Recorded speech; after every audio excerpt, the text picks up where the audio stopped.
pagbabayaran mo itong panggagamit ang ginawa mo sa akin. Tandaan mo yan. Hindi kita mapapatawad. Manloloko kang lalaki ka. Paasa, taksil! Anong pinagsasasabi mo? Wala ka namang matres. Tigilan mo na nga yung ilusyon mo. Nakakairita ka na eh. Nung una natutuwa pa ako sa'yo kasi ang bait-bait mo. Pero ngayon, lumalabas na ang tunay mong ugali. Ugaling aswang ka talaga.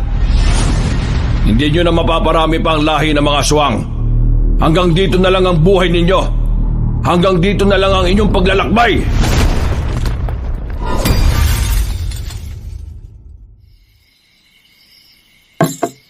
Ay, buwisit ka talaga. Sinabihan na kitang huwag kang uutang sa tindahan na yon dahil nagmamadali yung magpabayad. Hindi ka ba talaga nag-iisip kahit na kailan? Pasensya na tay. Nagugutom na kasi talaga ako kahapon eh.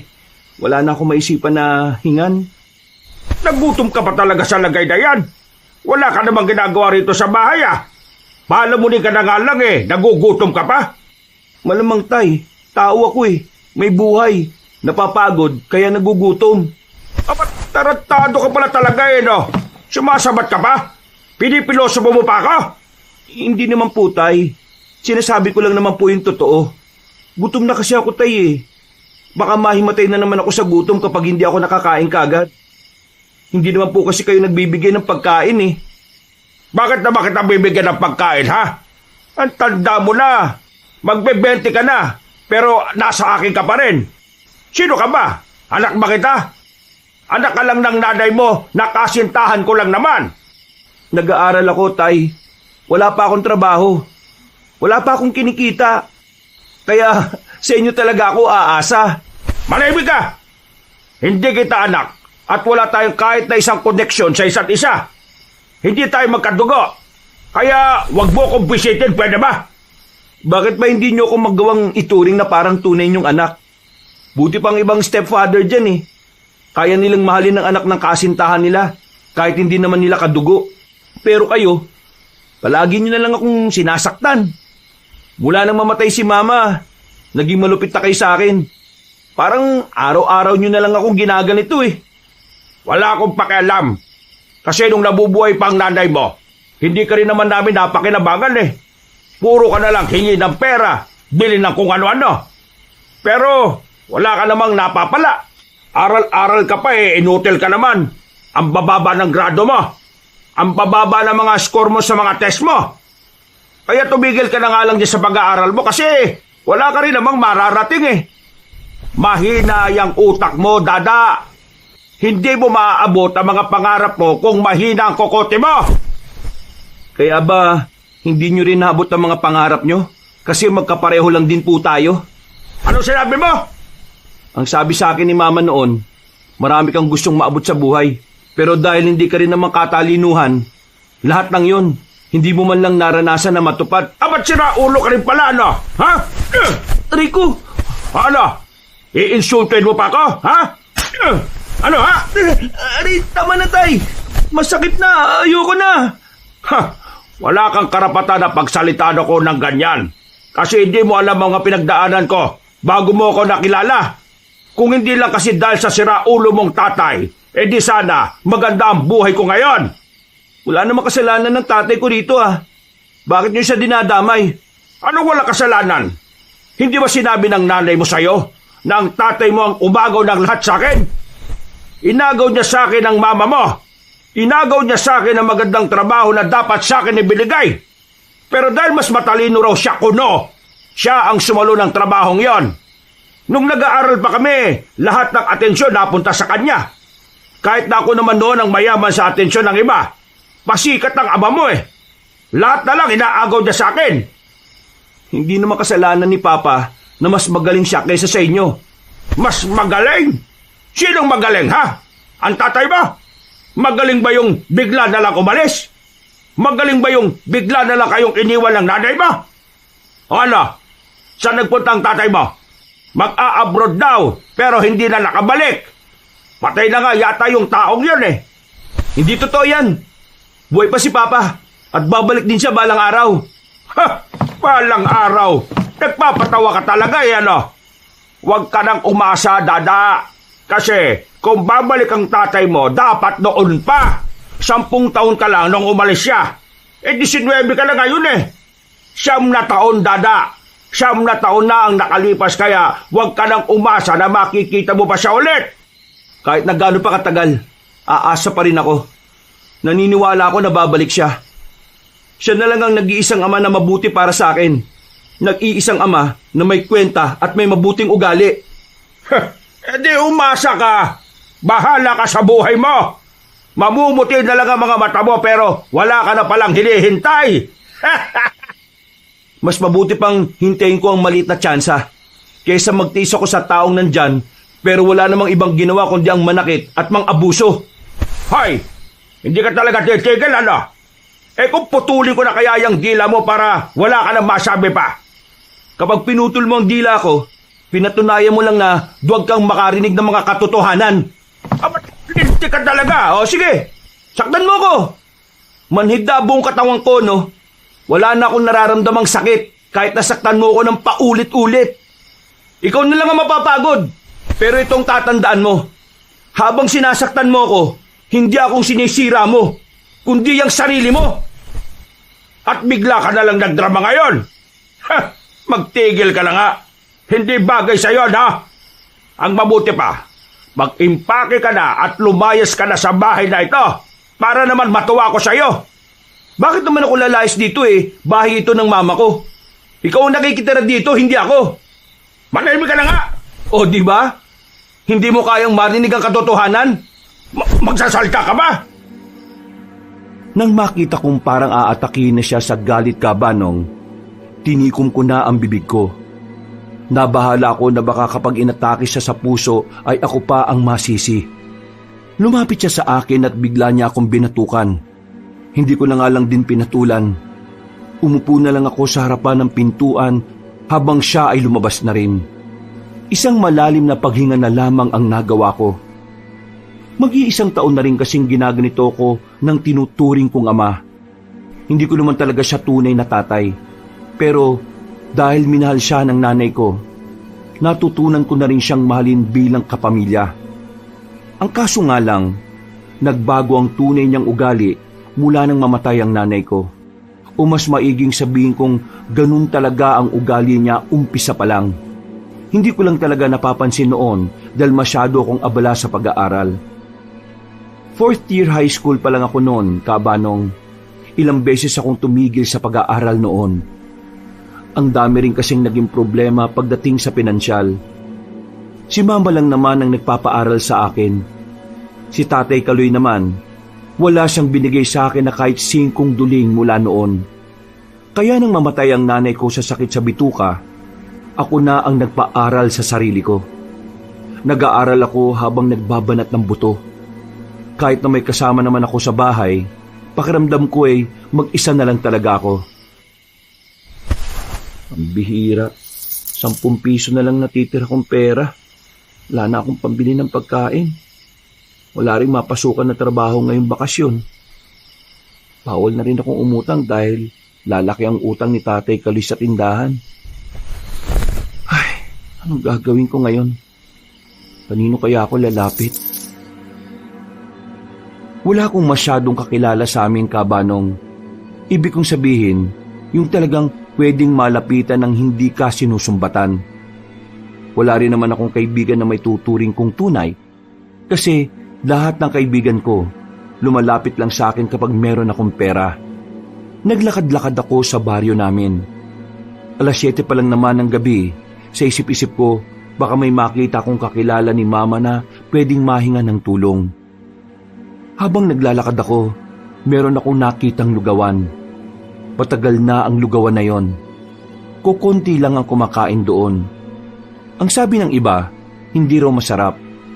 Nagtataka nga ako kung bakit hindi pa sila nagsasarado kahit wala naman silang gaanong kinikita. Pero nung oras na yon, wala na rin naman akong magagawa. Yun na lang ang tanging pagkain na pwede kong bilhin. Lumapit ako. Medyo nadismaya ako nang makitang kulang ako ng 15 pesos. 25 pesos kasi ang lugaw at 10 na lang ang meron ako. Pakain ka ba, pre? Sana. Gutom na ako eh. Kaso, 10 piso lang ang pera ko. Pwede mong kumain kahit 10 lang. Tapos, kalahati na lang yung bigay mo sa akin. Ang ibig kong sabihin, yung pang 25 pesos na lugaw, bawasan mo na lang ng kalahati.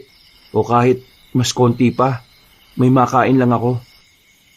Bakit mo naman babawasan ng kalahati kung nagugutom ka na?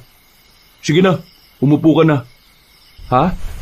10 piso lang ang pera ko eh. Ayos lang, umupo ka na. Ako nang bahala. Naku, maraming salamat pre ah. Hulog ka ng langit. Wala bang pagkain sa inyo? Wala nga eh. Nag-aaral pa kasi ako. Naghahanap naman ako ng trabaho. Ang kaso, matumal ngayon. Magulang, meron ka? Magulang? Wala. Yung mama ko patay na. Sakit sa bituka. Yung totoo ko namang tatay, nag-abroad nung bata pa ako. Tapos, hindi na bumalik.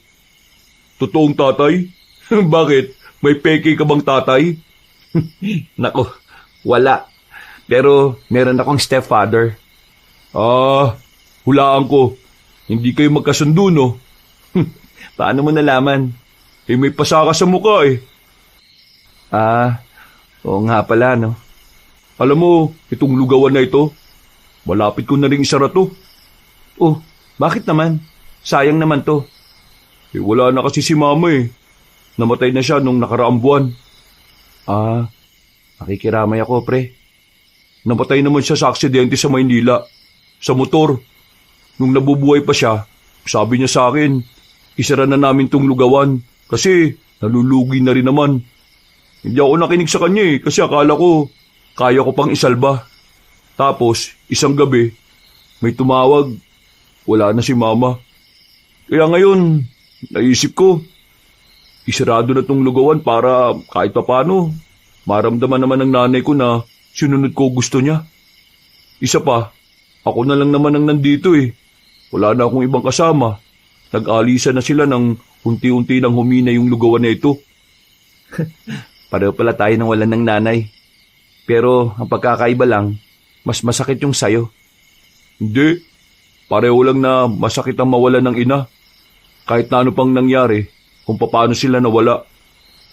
Alam mo kung saan tayo pwede magkatulad? Saan?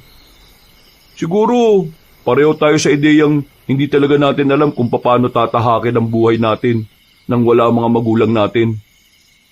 Tama ka. Ako, 1 taon nang wala si mama eh. Kahit na kung ano-ano na ang pinagdadaanan ko, hanggang ngayon, wala pa rin akong nakukuhang matinong sagot kung ano ba talaga yung dapat kong gawin sa buhay ko. Mag-iisang taon mo na palang nilalabanan yan. Pero anong ginagawa mo para makatagal ng ganyan? Hindi lahat kaya yan eh. Baka kung ako nga, pagdating ng 1 taon eh, pariwara na ako. Paano ko nilalabanan? Sa totoo lang, hindi ko rin alam eh. Basta sa bawat pagdilat ng mga mata ko sa umaga, palagi ko lang iniisip na hindi ko sasayangin ang sakripisyo ng magulang ko. Kapag ganun ang iniisip ko, nagkakaroon ako ng kaunting pag-asa para magpatuloy. Nakakahanga ka pala pare. Maraming salamat ha. Kasi kahit na papaano, binigyan mo ako ng pag-asa. Nakakatuwa kasi wala namang espesyal sa kwento ko pero mukhang na-impluwensyahan kita. Pre, nakaka-inspire yung kwento mo. At tumahanga ako sa mga ganyang tao. O sige, kain ka pa ha. Dahil natulungan mong gumaan ang kalooban ko, yung plain lugaw mo, lalagyan natin ng tuwalya, toko at baboy. Wala nga lang itlog kasi wala akong nailaga kanina eh. Nako, baka maluwi ka na niyan ha. Naku, matagal na tong lugi no. Ay, Dada nga pala pangalan ko pre. Ako naman si Tanoy. Nung gabing yun, Kabanong, hindi ko inakala na makakatagpo ko ng bagong tao na masasandalan ko. Bagong tao na makikinig sa lahat ng mga gusto kong sabihin. Mabilis sa mga pangyayari.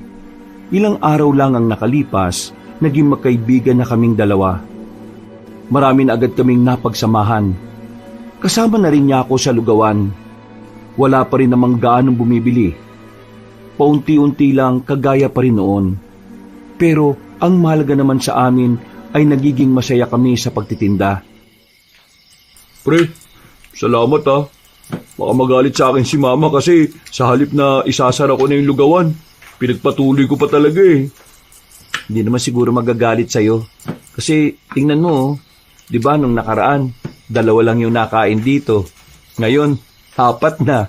Nadagdagan na ng 2. Ibig sabihin, may magandang nangyayari.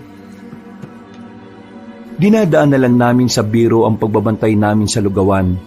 Pero ang tawanan namin ay natigil nang biglang may dumating na customer.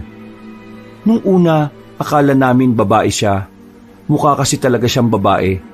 Sobrang kinis ng balat. Matangkad, maputi, at ang labi niya ay parang nangaakit. Ang mata naman niya ay mapungay. Hindi pa namin malalaman na isa siyang binabae kung hindi siya magsasalita. Good evening, mga pogi. Ay, magandang gabi rin po. Ano pong kakainin nyo? Drop the po. Ituring nyo akong parang kasing edad nyo lang, no? Cause you can see me. I'm just like a princess. Nagkatinginan kaming dalawa ni Tanoy. Seryoso naman kaming dalawa. Pero hindi namin alam kung ano ba talaga ang kailangan niya sa amin. Kaya naman ako na ang kumausap sa kanya. Medyo maikli lang kasi ang pasensya ni Tanoy. May gusto ba kayong kainin? Meron kaming plain, 25. Meron ding may kasamang itlog, karne at tokwa. 40 pesos naman yon. Well, I'll go with the plain one. No bawang, please. Agad kong inihanda ang lugaw niya. Inabot ko pa mismo sa lamesa niya.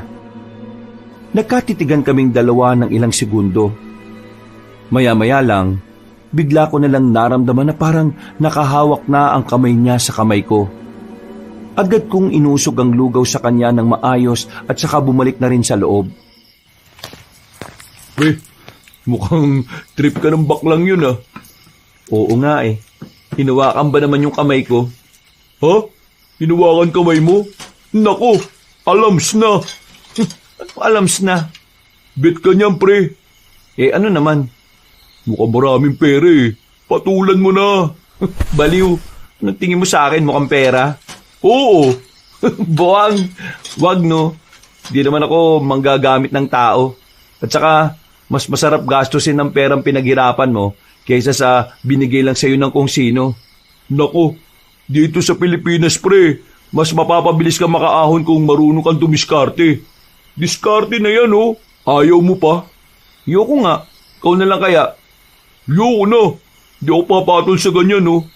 Ang ibig ko sabihin, may respeto naman ako sa kanila. Wala naman akong pakialam kung ano sila eh. Tanggap ko ang kagaya nila. Pero sa pananaw ko, babae lang talaga ang pwede kong magustuhan. Tapos, ako itutulak mo sa kanya. Sira din pala tok-tok mo eh, no? Habang nag-uusap kami ni Tanoy, ay nakita naming nakatingin siya sa aming dalawa. Ngumiti siya sa akin. Maganda ang ngiti niya na parabang inaakit akong lumapit at kausapin siya. Pero pinigilan ko ang sarili ko. Hindi dahil ayaw ko sa kanya, kundi dahil hindi ako sanay sa mga ganong uri ng eksena. Makalipas ang ilang minuto, natapos na rin kumain ng customer namin. Inabot niya sa akin ng pera at saka nagpakilala siya. By the way, my name is Violet. And you are... Ha? Ano daw pangalan mo, pre? Ha? Pangalan ko? Siya si Dada. Oo, Dada ang pangalan niya. Parang timang to. Dada, parang dadamhin ko ang pag-ibig mo araw-araw. Ngumiti siya sa akin ulit ng matamis at saka naglakad na rin siya palayo. Akala ko nakalimutan niya ang sukli niya kaya hinabol ko pa siya. Violet, ito yung sukli niyo. No, iyon na yan. Ha? Bakit? Para yan sa mga kagaya mong masipag at gwapo. Tumawa siya ng mahina at naglakad na ulit. Nang makaliko na siya sa isang kanto, saka lang ako napailing. Hindi ko inakala na may mga ganong tao pa pala, na kayang mag-iwan ng malaking sukli kahit na lugaw lang ang kinain. Aalis na sana ako nang maramdaman ko na may mga kaluskos. Tumingin-tingin ako sa paligid. Ang unang pumasok sa isipan ko ay aswang. May karanasan na kasi ako sa aswang noon. Kaya kahit na kaunting tunog lang ang manggagaling sa mga ganoong lugar, hindi ko maiwasang hindi mag-isip ng kung ano-ano. May tao ba dyan? Walang sumagot, pero may narinig akong kumaluskos, kaya naman nagmamadali na akong tumakbo. Bumalik ako sa lugawan ng hingal na hingal. Oh, bakit ka hingal na hingal, pre? Anyari? Pre, may narinig na naman akong kaluskos eh. Ha? Kagaya nung sinabi mo nung nakaraan? Oo, pre. Walang ya. Ano? Aswang na naman? Pambihira naman yan. Oo, pre. Ganun yung mga aswang eh. Ganun yung narinig ko nung bago namin makita ni Mama yung aswang sa gubat. Hindi aswang yun. Baka lang naman kasi mga bayawak o kaya dagang bukid. Pwede rin naman palaka. O nasa na yung sukli? Nabigay mo na ba? Hindi na niya tinanggap eh. Bah, paldo ka pala, pre. Bet ka talaga nun, ha? Umiiling-iling na lang ako sa sinabi ni Tanoy. Hindi ko magawang tumawa kasi para sa akin, seryosong bagay ang tungkol sa nararamdaman ng isang tao.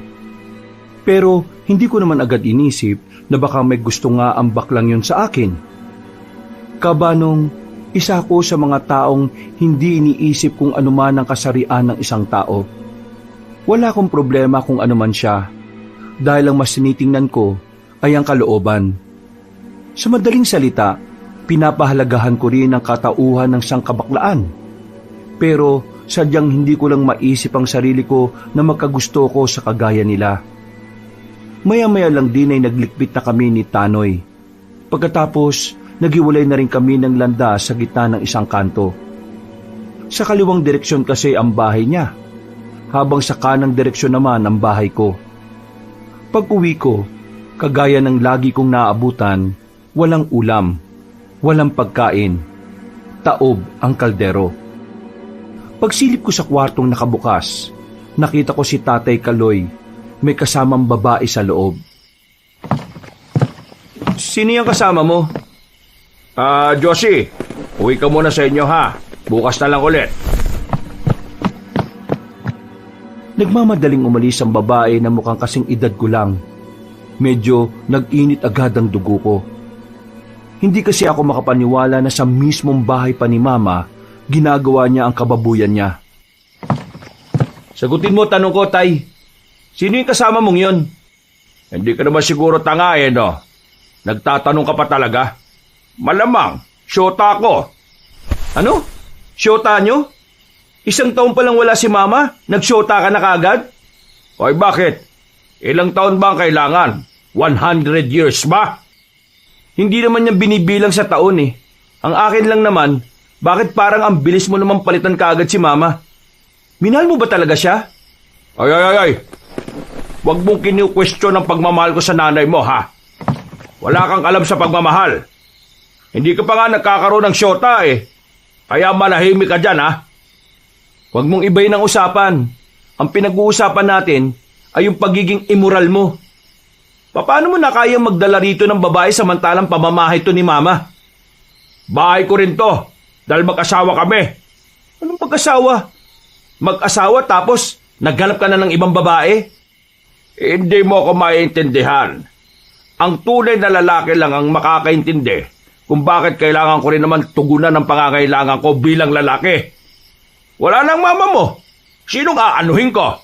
Puntod niya. Tunay na lalaki. Tunay na lalaki ba yung ganyan? Ang tawag sa ganyan ay pagiging immoral. Walang respeto sa namatay. At kababuyan yan. Kahit na kailan, hindi magiging basihan ng pagkalalaki ang pagkakaroon ng higit sa isang babae. Hoy, manahimik ka ha. Wala ka pang alam sa buhay. Kung yan binubunganga mo umisip ka na lang ng paraan para tulungan ako sa mga gastusin dito sa bahay. Di natuwa pa ako sa'yo. Hindi ako mag-aambag dito. Alam mo kung bakit? Kasi yung iaambag ko, gagastusin mo lang din para sa sarili mo. Hindi ako tanga para magpauto sa'yo, no? Ba't tarantado ka? Kaya mo na ba mga buto mo, ha? O ano, sasaktan mo ako? Sige, tingnan natin kung kaninong buto ang matibay ngayon. Yan ang naging epekto sa'yo sa pagsama mo doon sa tendero ng lugaw Nagiging walang yaka na rin. Hindi, wala siyang kinalaman dito. Kailangan ko lang talagang maging walang hiya para tapatan ang kakapalan ng pagmumukha mong tarantado ka. Nanlaki ang kanyang mata nang marinig yon. Tila hindi niya inaasahan na masasabi ko sa mukha niya yon. Lumapit pa nga ako ng bahagya sa kanya, pero napatras lang siya ng kaunti. Naramdaman niya siguro na hindi na ako magpapaapi sa kanya. Kaya para bang naging mainahon siya at bigla siyang natameme. Wag mo nang pababalikan ng babaeng yun, ha? Kasi kapag nakita ko pa yun dito sa bahay, palalayasin na kita rito. Nakakalimutan mo yatang sampid ka lang sa bahay na to. Ako ang anak niya, kaya ako may-ari nito. Magpasalamat ka na lang kasi kahit sira ulo ka, hinahayaan kitang tumira dito. Isipin mo na lang na naawa ako sa'yo, kaya ka pa nandito. Tuluyan na siyang hindi nakapagsalita. Pumasok na lang ako sa kwarto ko at iniwan siyang napapanganga sa maliit naming sala. Sinarado ko ng malakas ang pinto ng aking silid. Bumuntong hininga. Para akong nabunutan ng tinik sa lalamunan ko, kabanong. Dahil sa wakas, nailabas ko na rin lahat ng matagal ko nang itinatago. Kinuha ko ng alkansya ko. Hinulog ko doon ang kakaunting kinita sa pagbabantay ng lugawan. Paghiga ko, ay agad na akong nakatulog. Kinabukasan, paglabas ko pa lang ng bahay, ay agad ko nang narinig ang mga usap-usapan sa harapan ng bahay. Nung una, ay hindi ko marinig kung ano yon. Pero nang lumipat ako, narinig kong nabanggit nila ang salitang aswang. Nakiisyoso pa ako sa kanila. Hanggang sa malaman ko na meron pala mga nakitang bakas ng aswang sa may sagingan. Ayon sa mga narinig ko, meron daw nakita mga magsasaging na laway umano ng aswang. Meron daw kasi mga nakitang laway na matagal matuyo. At ayon pa sa kanila, laway lang daw ng aswang yon. Magulo ang mga kwento nila kaya kahit gusto ko pang makinig, hinayaan ko na lang sila. Bumalik ako sa loob. Sumilip ako sa kwarto ng siraulo kong stepfather. Nakita ko siyang masarap ang tulog habang nakabukaka pa. Nagbihis na lang ako at naligo. Aalis kasi kami ni Tanoy noon para mamili ng mga isasangkap sa lugaw. Oh, buti naman at sinupalpal mo yung stepfather mong buang. Mabait ka pa nga sa ginawa mo Kung ako yun, sinuntok ko na sa ribs yun para tigok ka agad. Nakakabisit yung mga ganyang tao, pre. Kung ako sa'yo, kaysa masira utak mo dyan, palayasin mo na. Total, bahay naman ng nanay mo yun, di ba? Kahit pa paano, ginagalang ko pa rin naman ang relasyon nila ni Mama. Sinabihan ko naman siya na kapag inulit niya yung ginawa niya kagabi, palalayasin ko na siya. Masyado ka kasing mabait, pre. Minsan, try mo kaya maging masama. Ha? Paano ba maging masama? Paano? Manunto ka ng kung sino, sabay sabihin mo, thank you. Loko-loko. Nang merong mapadaan ng mga kabataan sa harapan namin, napatigil kami ng pag-uusap. Naging interesado kasi ako sa narinig ko. Nabanggit kasi nila ang aswang.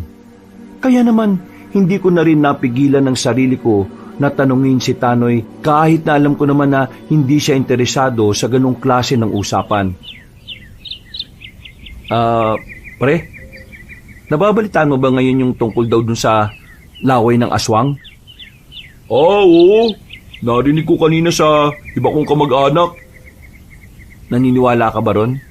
Ibig kong sabihin, naniniwala ka bang laway talaga ng aswang yung nakita ng mga magsasaging? Alam mo pre, nasabi ko na sa'yo na maniniwala lang ako talaga kapag ako na mismo nakakita sa aswang. Kung sa bagay, mahirap naman talaga sabihin na totoo sila kung hindi naman sila nagpapakita. Basta ako, nakakita na ako ng aswang. Gumisi na lang sa akin si Tanoy. Nang may mapadaan na tricycle ay agad na rin kaming sumakay. Madali lang ang biyahe kaya nakarating na rin kami sa bayan. Agad naming tinungo ang pamilihan. Buti na lang ay kakaunti pa lang din ang mga tao. Habang namimili kami, hindi inaasahang nakita namin si Violet. Ang binabae na mukhang babae ang itsura. Napukaw ang atensyon namin dahil narinig namin na pinagtatawanan siya ng mga tindero ng gulay. Hindi na ako nakatiis. Hindi kaya ng mga mata ko na merong nilalait dahil lang sa kasarian nito. Kaya naman agad na rin akong lumapit para makialam. Hindi pa kayo nahihiya sa mga sarili nyo? Kung laitin nyo to, parang ang gagwapo nyo ah. Tingnan nyo nga yung mga mukha nyo sa salamin. Kahit siguro unggoy, hindi kayo papatulan eh. Bago nyo siya laitin, dahil sa bakla siya, tanungin nyo muna sarili nyo kung wala kayong kapintasan. Lalaki nga kayo, pero mas mukha pa kayong walang mararating sa buhay. Tigilan nyo na siya dahil wala siyang ginagawa sa inyo. Magtinda na lang kayo ng gulay. Baka sakaling yumaman pa kayo. Tila natameme ang mga lalaki sa sinabi ko. Mas matatanda pa sila sa akin pero hindi ko na inintindi ang edad. Para kasi sa akin, wala namang mali sa sinabi ko. Nanahimik lang sila at para bang gusto kong patulan. Sige, patulan niyo ako. Pinatunayan niyo lang na magagaling lang kayong manglait pero kapag kayo ang nilalait para kayong mga batang nagmamaktol at umiiyak. Tuluyan na silang natameme. Naglakad na lang kami paalis. Naramdaman ko na lang na sinundan na pala ako ni Violet. Nakangiti siya ng malapad sa akin. Namumula ang muka. Maraming salamat sa ginawa mo Hindi ko inakala na may mga lalaki pa palang kagaya mo. Wala yon. Ginawa ko lang naman kung ano ang tama Normal lang yon. Walang espesyal. May gagawin ka ba? Gusto sana kitang ilibre bilang pasasalamat ko sa'yo. Ha? Ilibre? Sige na pre, sama ka na sa kanya. At ako na lang muna ang bibili ng mga kailangan natin. Uy, para tong timang. Pre, paldo-paldo ka dyan. Huwag ka mag-alala. Wala naman itong kapalit. Gusto ko lang naman na mas makilala kita. Tatanggi pa sana ako pero bigla kong tinulak ni Tanoy palapit kay Violet. Naglakad na mabilis si Tanoy habang tumatawa-tawa. Wala na rin naman akong nagawa noon. Nahiya naman akong tumakbo rin dahil may iwang parang tanga si Violet. Ano bang gagawin? Kakain lang naman tayo. Libre na kita. Oo, sige. Pero saglit lang Yung kasama ko kasi maghihintay sa akin Sabay na kaming naglakad papunta sa sinasabi niyang kainan. Pumasok kami sa isang restaurant na kilala sa bayan. Nahihiya pa ako nung una.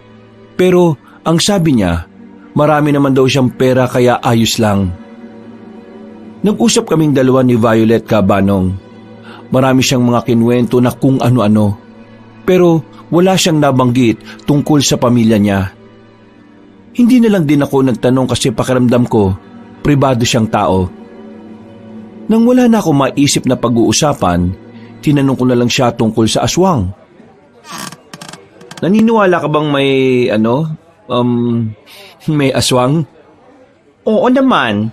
May aswang. At alam ko ngayong meron pa rin. Bakit? Nakakita ka na ba ng aswang? Well, hindi pa naman. Pero sabi na matatanda sa amin, totoo naman daw talaga ang mga aswang. Hindi pa lang natin sila nakikita kasi masyado raw silang nagtatago. Parang mailap, Ganon. Kung sa bagay, hindi pa rin naman ako nakakita ng aswang na kusang nilalapit ang sarili nila sa tao eh. Dati nga, may nakita kaming aswang ng nanay ko sa gubat.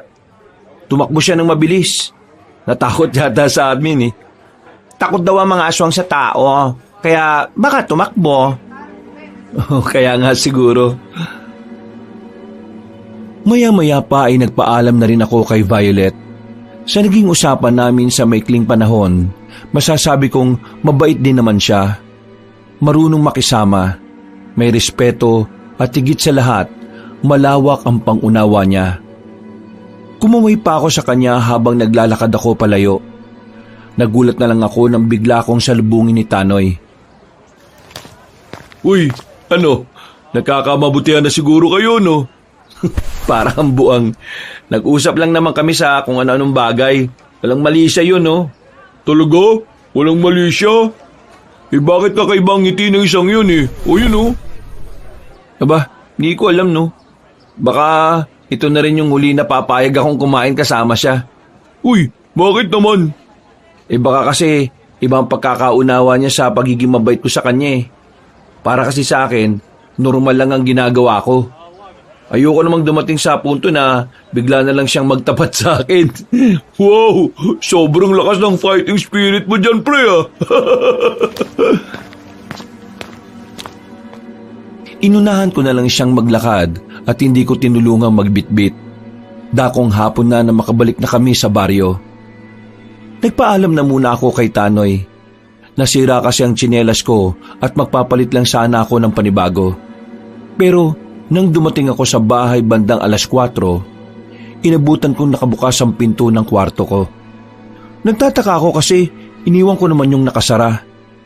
Pagpasok ko sa loob, nasa lapag na ang kawayan na ginawa kong alkansya. Bukas na rin yon at wala na ring laman. Wisit naman talaga, oh. Huwag ka nang babalik dito dahil babasagin ko talaga pag bumukha mo. Si Tatay Kaloy agad ang unang pumasok sa utak ko, kabanong. Pagpunta ko sa kwarto niya, wala nang iba niyang gamit. Mangilan-ngilan na lamang ang naroon. Kinuha ko ang mga yon at sinilaban ko na lang din ng apoy. Tumungo na lang ako sa luguan sa pagbabakasakali na doon lumamig ang ulo ko. Tarantado rin talaga yung tatay-tatayan mo, eh, no? Kapal ng muka. Nagawa pa talaga magnakaw. Pamparal ko sa sarili ko yun sa pasukan, eh. Kapag nakita ko talaga siya, mata lang ang walang latay sa kanya. Kung ipablatter mo na lang kaya, para naman magkaroon siya ng record sa barangay natin. Sira ulo eh.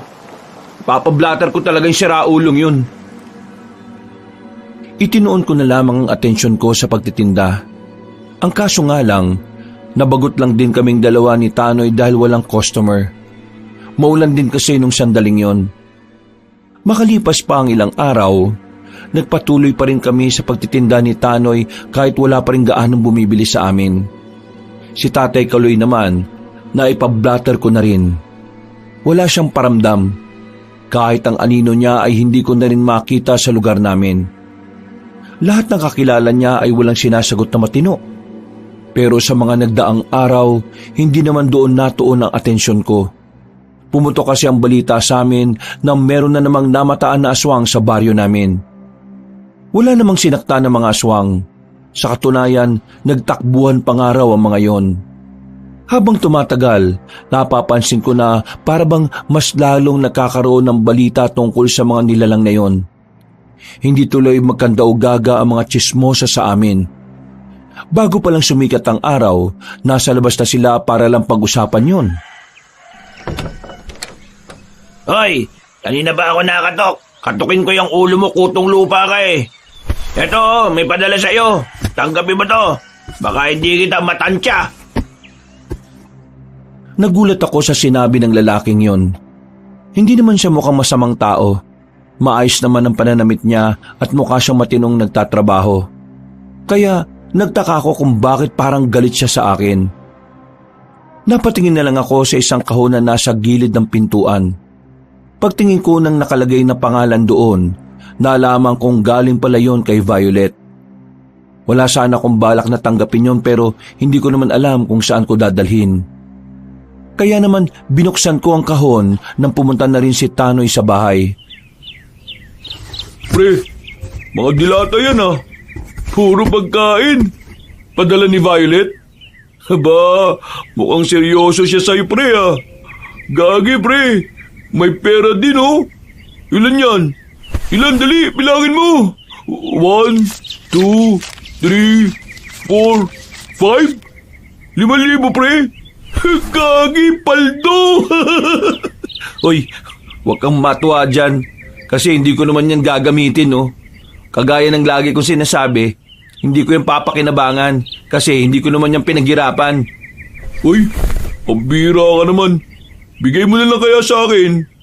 Hindi, sasoli ko to.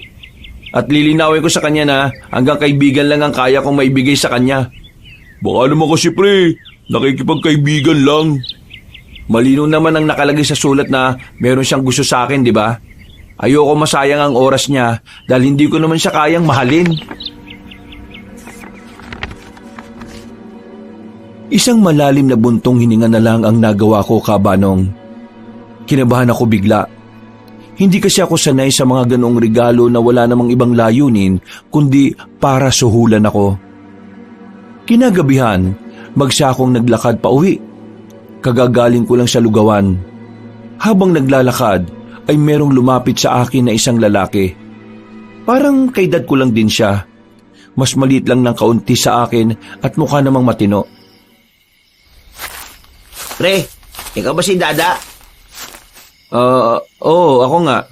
Bakit? Sino ka ba? Meron nagpapabigay sa iyo nito oh. Ha?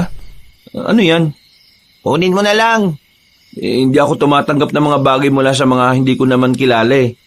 Kilala mo itong nagpapabigay kaya tanggapin mo. Kung galing yan kay Violet, pakiusap, huwag mo nang ibigay sa akin. Ibalik mo na lang sa kanya. Pakisabi na rin na hanggang kaibigan lang ang pwede kong maibigay sa kanya. Anong pinagsasabi mo? Hindi to galing sa kung sino man yung binabanggit mo. Galing to sa isang tao na may malasakit sa'yo. Kaya tanggapin mo na. Kung talagang galing yan sa taong may malasakit sa akin, bakit hindi mo pa sabihin kung sino siya? Malamang, sinabi niya sa akin na huwag kong sabihin. Sige, buksan mo. Patingin ako kung anong nasa loob ng tela na yan. Ulit mo naman. Sa bahay mo na buksan. Baka maagaw pa to sa'yo ng iba eh. Ikaw lang meron nito. Hindi ko nga yan tatanggapin.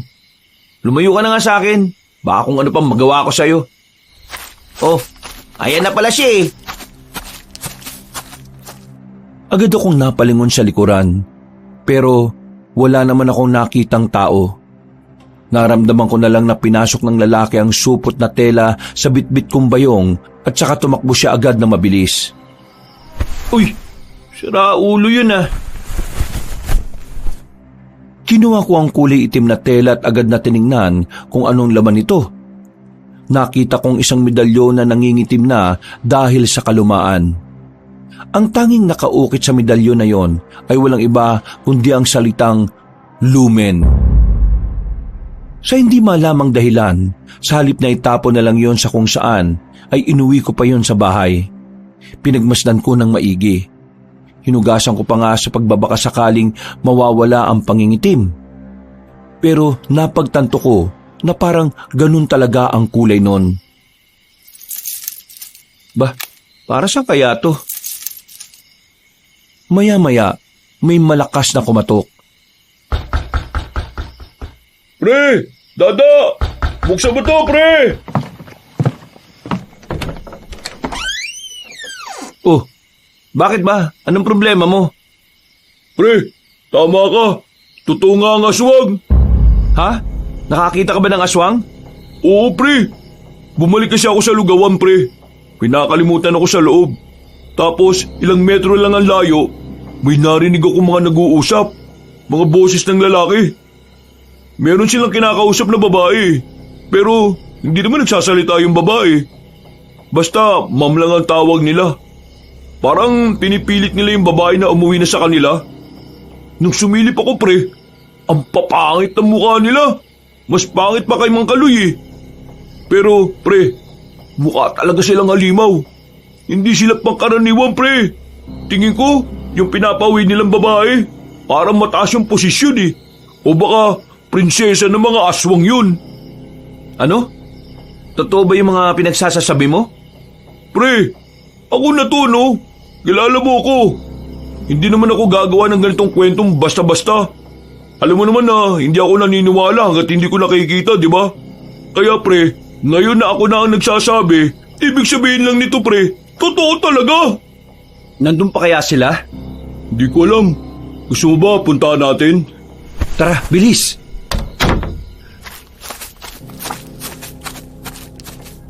Nakalimutan namin magdala ng kahit anong patalim ng mga sandaling yon.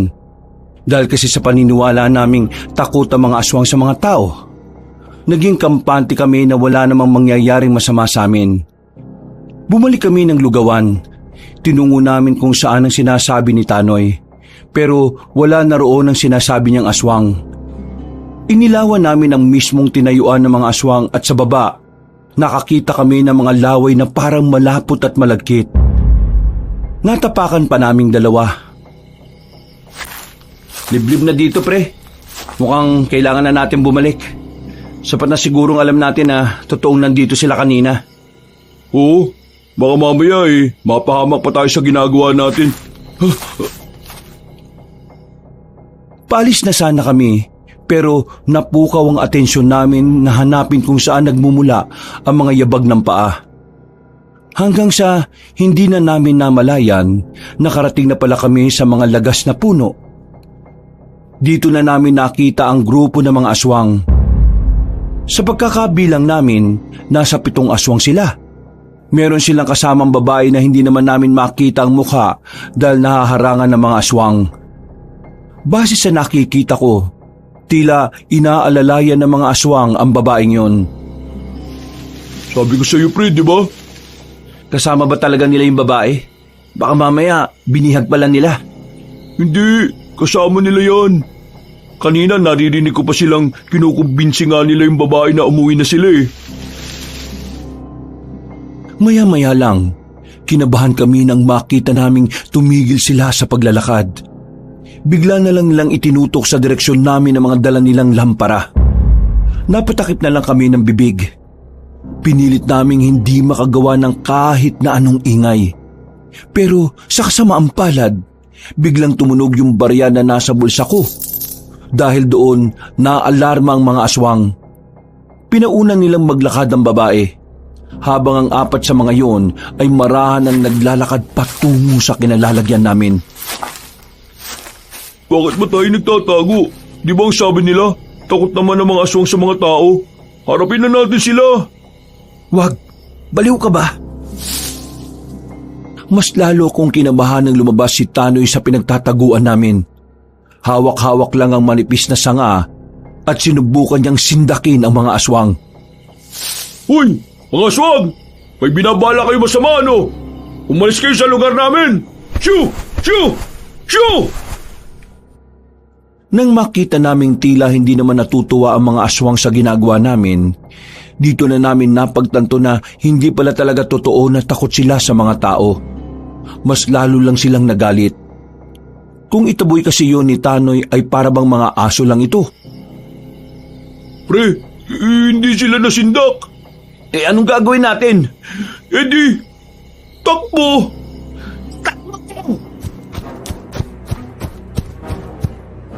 Karipas kami ng takbo ng mga sandaling yon, Kabanong. Pero laking pagtataka namin nang hindi naman nila kami hinabol. Nakita lang namin na nakatayo lang sila, sabay naglakad na rin paalis. Malaking palaisipan para sa akin kung bakit naging ganoon ang ginawa ng mga aswang. Akala tuloy namin noon mababait sila. Pero sa kabilang banda, naisip na lang namin na baka may mas malalim pang dahilan kung bakit nila kami hinayaang makatakbo. Dumaan ang mga araw. Sa takot na baka balikan kami ng mga aswang sa lugawan, hindi na kami nakapagtinda. Madalas na nasa bahay lang si Tanoy. Takot kasi siyang mag-isa sa bahay niya. At ganun din naman ako. Sigurado ka ba sa gagawin mo na to? Handa ka na bang makasakit ng damdamin? Kailangan ko linawin sa kanya lahat. Ayoko na magmukhang sinasamantala kung nararamdaman niya sa akin eh. Kung masaktan man siya sa sasabihin ko, wala na akong magagawa. Kailangan niyang marinig ang totoo. Kaysa naman makakita siya ng kasinungalingan. O sige, mag-iingat ka sa lakad mo pre ha. Bumalik ka kagad bago ang gabi. Wala akong kasama rito eh. Baka mamaya dumating si Mang Kaloy. Kung sakaling biglang lumitaw yung taong yon, sapakin mo kagad. Tapos, dali mo sa barangay. O nabala dito sa bahay ha, aalis na ako.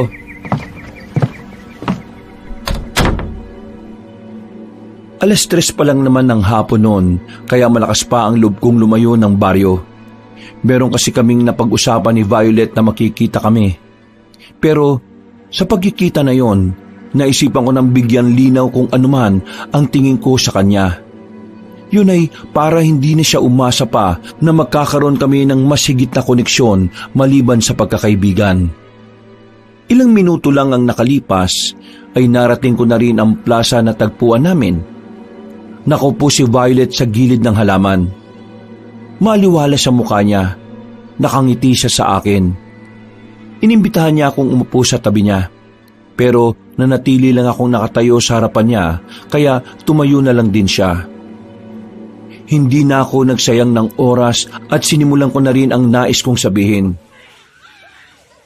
Violet, may gusto sana akong sabihin sa iyo eh. Pero sana maintindihan mo ako. Oo naman, maintindihan naman talaga kita. Nakakaintindi naman ako ng kahit na anong lingwahe Hindi yun ang ibig kong sabihin.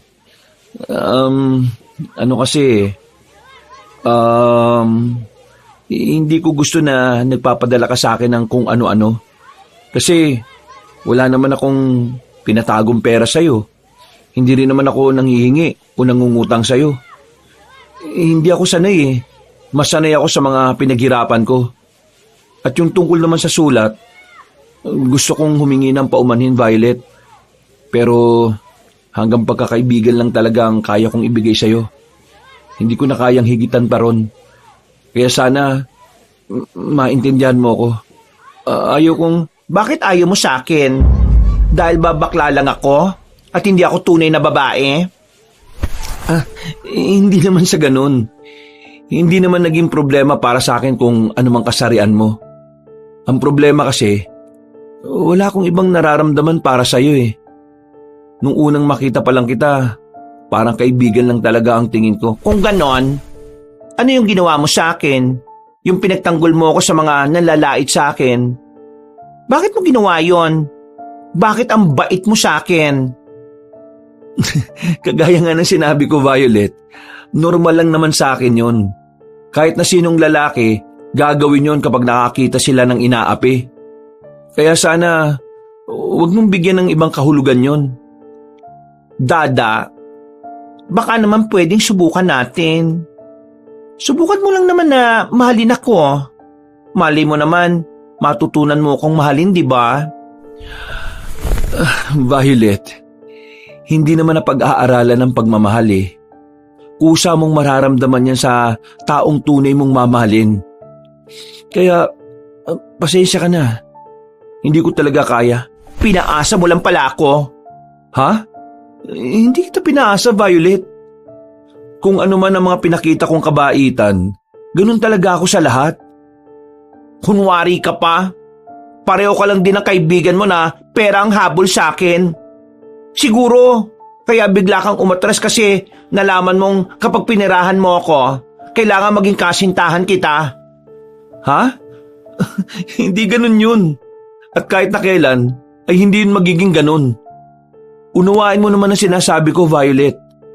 Wala akong nararamdaman na kakaiba para sa'yo, maliban na lang sa bilang kaibigan mo. Umamin ka.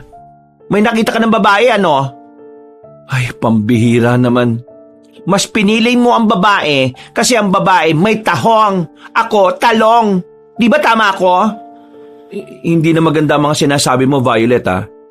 Hindi mo ko naiintindihan, eh. Hindi ka na nakakapag-isip ng tama. Ang mabuti pa, tapusin na natin ang usapan na to. Umamin ka!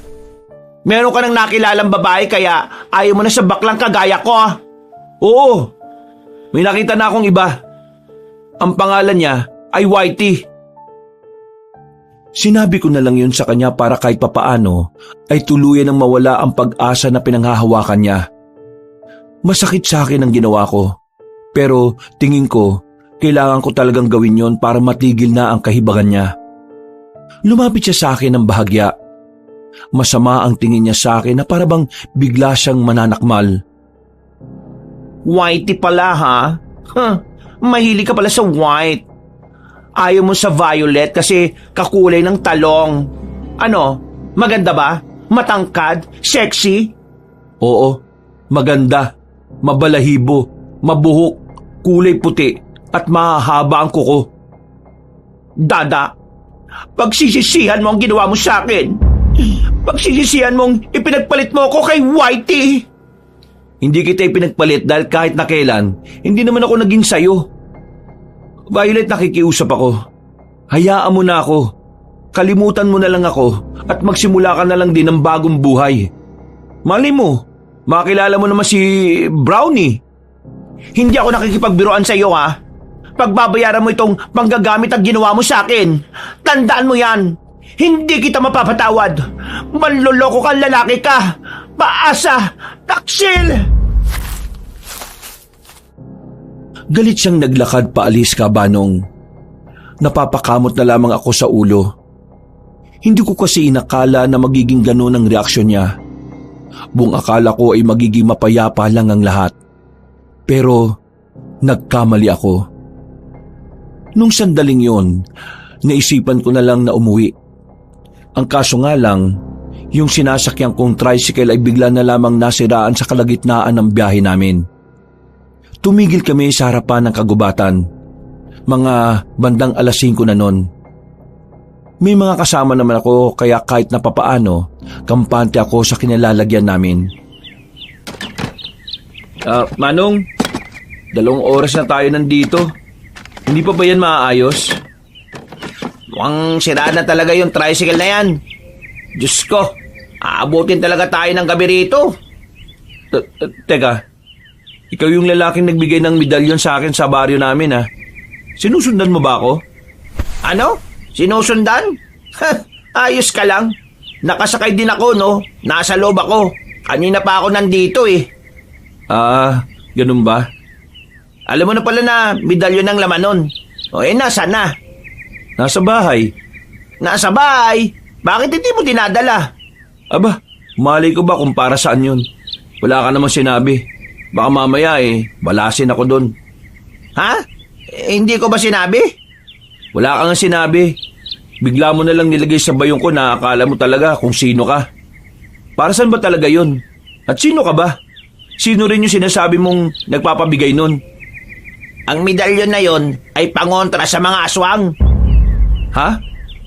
Pangontra sa mga aswang? Paano? Isasampal ko sa mukha nila yung medalyon? Abag dala-dala mo yon, maiilang o magdadalawang isip ang mga aswang na lumapit sa'yo. Sa pinagsama-samang ritual ng albularyong mabaho ang utot, nakabuo ng medalyon ng pangontra kung saan magdudulot yun ng sakit ng ulo sa mga aswang kapag tinangka nilang lumapit. Kailangan ba talagang sabihin yung mabaho ang utot? Wag mo nang pansinin yun. Ang sinasabi ko lang, dapat suot-suot mo yun. Pinaghirapan niyang gawin yun para sa'yo eh. Sino ba kasi yung sinasabi mo? At ikaw, sino ka? Ako si Romel, isa ako manunugis. Manunugis ng ano? Ng aswang! Sa sinabing niyang yun, ay sandali akong natameme. Pinagmasdan ko ang buong katawan niya. Napansin ko na may mga burloloy siya sa katawan. Meron nga rin siyang panyo na pula na nakatali sa kaliwang braso niya. Basta, hindi normal ang pormahan niya. Para talagang nakatira sa kung saang malayong lugar. Mukha namang seryoso ka sa sinasabi mo, di ba? Bakit? Mukha ba ako nagbibiro, Dada? Umanunugis ka ng aswang, di alam mo pala na may aswang sa gubat malapit sa baryo namin. Oo, sa katunayan, yun ang hinahanap namin. Sino ba kasi yung sinasabi mo? Kanina pa ako tanong ng tanong. Malalaman mo rin kapag nagkaharap na kayo. Basta ang malaga, sa oras na makabalik ka sa inyo, suotin mo yung medalyon. O protektahan ka nun sa kahit na anong tangka ng aswang sa buhay mo. Magsasalita pa sana ako pero bigla na lang may napadaan na tricycle. Dahil dumami ang mga naghihintay na pasahero sa gilid ng kalsada, nakipag-unahan ako sa kanila. Naitulak ko pa nga ang isang alay nang hindi ko sinasadya. Pagtingin ko kay Romel, nakita kong nakatayo lang siya. Hindi siya sumunod sa akin. Nakangiti lang at tumatango-tango. Wala akong naramdaman na kahit na anong panganib sa lalaking yon. Hindi ko nga rin alam kung bakit parang matagal ko na siyang kilala. Pag-uwi ko sa bahay, kasimpangit ng mukha ni Tatay Kaloy ang bumungad sa aking balita. Walang niya talagang taong yun. Napakatarantado. Dinamay niya pang kunin yung medalyon eh. Hindi naman ginto yun. Tanso lang yun. Yung sabi niya, kukuskusin niya na lang daw para maging ginto na talaga eh. Kukunin ko sana yung kaso bigla siyang naglabas ng kutsilyo. Tinutukan niya ako, pre. Wala akong nagawa kaya hinayaan ko na lang kunin yung mga gamit niya. Pati yung medalyon na sinasabi mo. Kasalanan ko, pre Hindi ko siya nasuntok agad sa mukha eh. Wala kang kasalanan. Nagpapasalamat pa nga ako sa'yo kasi hindi mo siya hinayaan makapasok sa kwarto ko. Baka kung ano pang kinuha niyan dun eh. Para saan ba yung medalyon na yun? Sabi nang nagbigay sa akin, pangontra daw yun sa aswang. Basta, kung suot ko daw yun, hindi daw ako malalapitan ng mga nilalang na yun. Kung ganun sayang pala yung medalyon. Magagamit sana natin. Lalo na ngayon na nakita ng mga aswang ang mukha natin. Hayaan mo na, pre. Huwag na lang siguro tayong lumayo sa baryo para makaiwas sa kapahamakan. Naiinis lang ako kay Tatay Kaloy eh. Kung alam ko lang na may naiwanan pala siyang mga gamit dyan, edi sana sinama ko na sa pagsunog. Malalim na paghinga na lang ang nagawa ko, Kabanong. Makalipas ang ilang sandali, pinauna ko nang matulog si Tanoy. Ako naman ay nakatambay lang sa tapat ng bahay namin. Nagmumuni-muni habang umiinom ng kape. Hindi pa rin kasi mawala sa isipan ko ang mga sinabi sa akin ni Violet. Kahit papaano, nakaramdam ako ng konsensya. Pakiramdam ko, kasalanan ko kung bakit siya nagkaganon. Nang maubos ko na ang kape ko, naisip ko na lang sanang pumasok sa loob. Pero nagulat na lang ako nang biglang may mga dumating na kalalakihan sa bakuran namin. Lumapit sila agad sa akin. Magsasalita pa lang ako, bigla namang may sumuntok sa bato ko. Sa lakas ng suntok ay agad akong nawala ng malay. Nagising na lang ako nang nakatali na ako sa puno ng nyog. Ramdam ko ang lamig ng klima. Pagtingala ko, nakita kong bilog ang buwan kaya maliwanag ang paligid. Sa gilid ko naman ay may mga kalalakihan na nakaupo. Tila nag-aabang lang ang mga yon na magising ako. May dumating naman na matandang babae. Sa pagkakatansya ko, nasa edad 60 na siya hanggang 65. Mabuti naman at nakamalay ka na, iho. Akala ko mapipilitan na akong gilitan ka bago ka pa magising. Teka, sino ba kayo? Nasaan ba ako? Anong gagawin niyo sa akin? Ako si Minda. Ako ang lola ni Violet. Lola ni Violet? Bakit niyo ako dinala rito? Anong meron? Hindi mo talaga alam ang dahilan, iho? Hindi. Kaya nga ho ako nagtatanong eh. Dinala kita rito para makatikim ng leksyon. Pinayak mo ang apo ko. Ho? Pinaiyak? Wala naman akong kasalanan sa kanya eh. Sinabi ko lang naman ang totoo. Hindi niya lang talaga matanggap na hindi ko siya gusto. Ang dami mong sinasabi. Ang sabihin mo na lang, pinagpalit mo siya kay Whitey. Ginamit mo lang ang pera na meron siya. Manggagamit talaga kayong mga tao. Hindi yan totoo. Hindi ko siya ginamit. Siya lang naman ang nag-iisip na gusto ko siya eh. Kusa siyang nagpadala ng kung ano-ano. Hindi ko nga ginagalaw ang mga yun eh. Nandun sa bahay. Wala na akong pakialam sa mga sasabihin mo.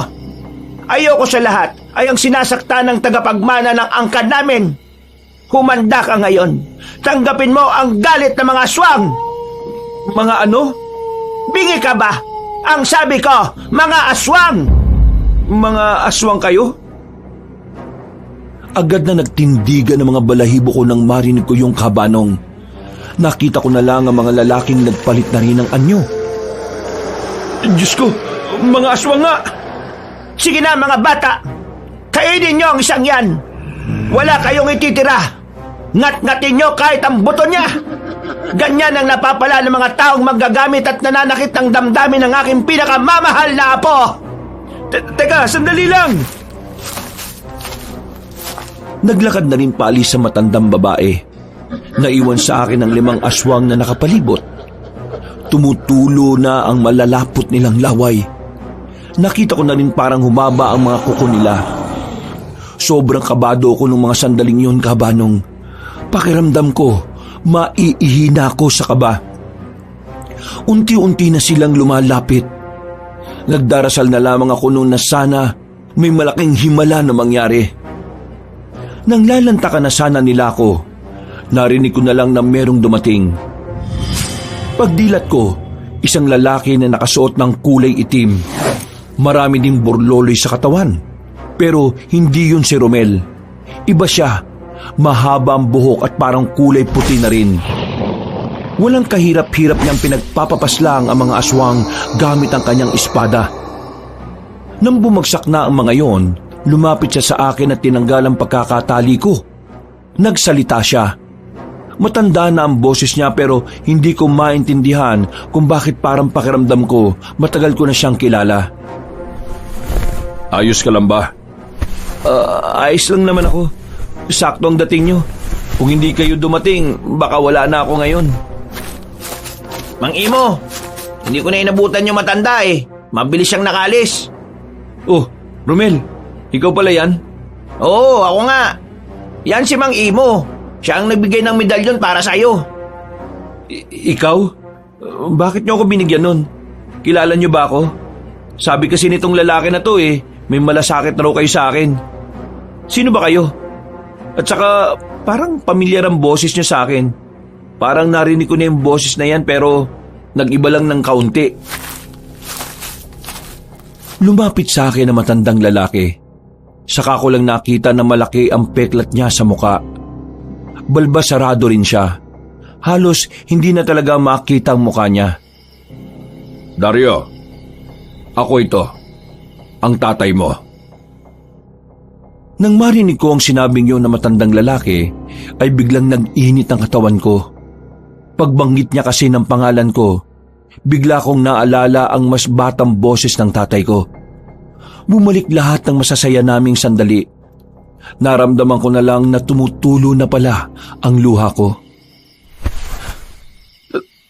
Tay? Oo, ako nga. Ako nga ang tatay mo. Ako si Elmo. Hindi ko maipaliwanag ang nararamdaman ko ng mga sandaling yon. Para akong nakalutang sa mga ulap dahil sa sobra kong saya. Wala na akong nasabing salita pa, kabanong. Agad kong niyakap si tatay. Na maging kalmado na kami, nilisan namin ang lugar na yon at naghanap ng pwedeng mapagtambayan saglit. Alam kong itatanong mo kung bakit hindi ako bumalik. Kaya naman, ngayon pa lang ikukwento ko na rin sa iyo para malinawang ka, anak. Ang totoo, hindi totoong nag-abroad ako. Alam din niya ng nanay mo. Alam ni nanay? Bakit hindi niya sinabi sa akin? Ang totoo, naghiwalay na kaming dalawa nang malaman niyang ako ang nagmana ng pagiging albularyo ng tatay ko. Mahal namin ang isa't isa, pero kailangan kong malayo sa inyo dahil ayaw ko kayong madamay sa gulo. Ako ang nakiusap sa kanya na huwag sabihin ang tungkol sa akin. Inisip ko kasi na mas maganda nang wala kang nalalaman para hindi ka magkaroon ng interes sa mga aswang. Tay, bakit mas pinili niyo pang maging albularyo kaysa sa pamilya niyo? Hindi ba kami mahalaga ni nanay sa'yo? Mahalaga kayo sa akin, anak. Walang araw na hindi ko kayo iniisip ng nanay mo. At maniwala ka man o hindi, kahit buwan-buwan o linggo-linggo, sumisimple ako ng tingin din sa bahay. Kung minsan, gusto ko na nga lumapit para ipagtanggol ka sa siraulong kaloy na yun . Pero hindi ko ginagawa alang-alang sa kaligtasan mo. Pero sadyang ako talagang nakatakda na magmana sa tungkulin ng tatay ko. Kung walang magpapatuloy ng nasimulan niya, baka masakop na ng aswang ang probinsya natin. Masakit sa akin na mas pinili ko ang bayan na ito kaysa sa pamilya ko. Pero yun lang ang nakikita kong paraan para protektahan ko kayong mag-ina ko. Hindi ako galit sa inyo, Tay. Gusto ko lang magkaroon ng kasagutan ng mga tanong sa utak ko na matagal ko nang dinadala. Ngayon, alam ko na. Naiintindihan ko na. Bakit hindi ka magalit sa akin? Maraming taong kitang iniwan. Marami kang pinagdaanan. Noong mga panahong kailangan mo ng kasama ng mawala ang nanay mo hindi ako makalapit sa'yo. Kung magagalit pa ako, masasayang lang ang oras na dapat masaya na tayong dalawa. Masaya na ako nagbalik ka ulit. Sapat na sa akin ang kalinawan sa mga sinabi mo. Pero Tay, anong nangyari sa mukha nyo? Hindi na kita nakilala. Buti na lang kahit na tumanda ka, yung boses nyo inaalala ko pa rin. Nalapno sa mukha ko nang minsang may makalaban akong aswang na bumubuga ng laway na parang asido. Mabuti na lang, kalahati lang ang nadali. Kaya ayun, nakaligtas ako. Ang ama nitong si Romel ang tumulong sa akin para maisalba ang buhay ko. At si Mang Elmo naman, ang tumulong sa akin nung muntika na akong mabihag ng mga aswang. Grabe. Hindi ko inakala na marami palang ganap ang mga aswang. Marami talaga silang ginagawa. Hindi nyo lang nalalaman kasi medyo malayo rito. Tay, gusto ko lang malaman, kung sakali bang hindi nalagay sa panganib ang buhay ko ngayon, magpapakita at magpapakilala ka ba sa akin? Oo anak, dahil nito mga nakaraan nabantayan kita at nalaman kong nagkaroon ka ng interaksyon sa mga aswang. Lalong-lalo na doon kay Violet. Kaya napilitan na ako magpakita sa'yo. Pero kung sakaling naging payapa ang buhay mo, mananatili lang akong nakamasid sa'yo sa malayo. Naintindihan kita, Tay. Sino ba yung matanda kanina? Ang sabi niya apo daw niya si Violet. Ang matandang yon ay ang pinuno ng mga aswang sa silangan. Nakarating na sila rito dahil sa apo niyang gumagala-gala. Malas ko nga Ako yung natipuan niya. Akala pa niya may gusto ako sa kanya.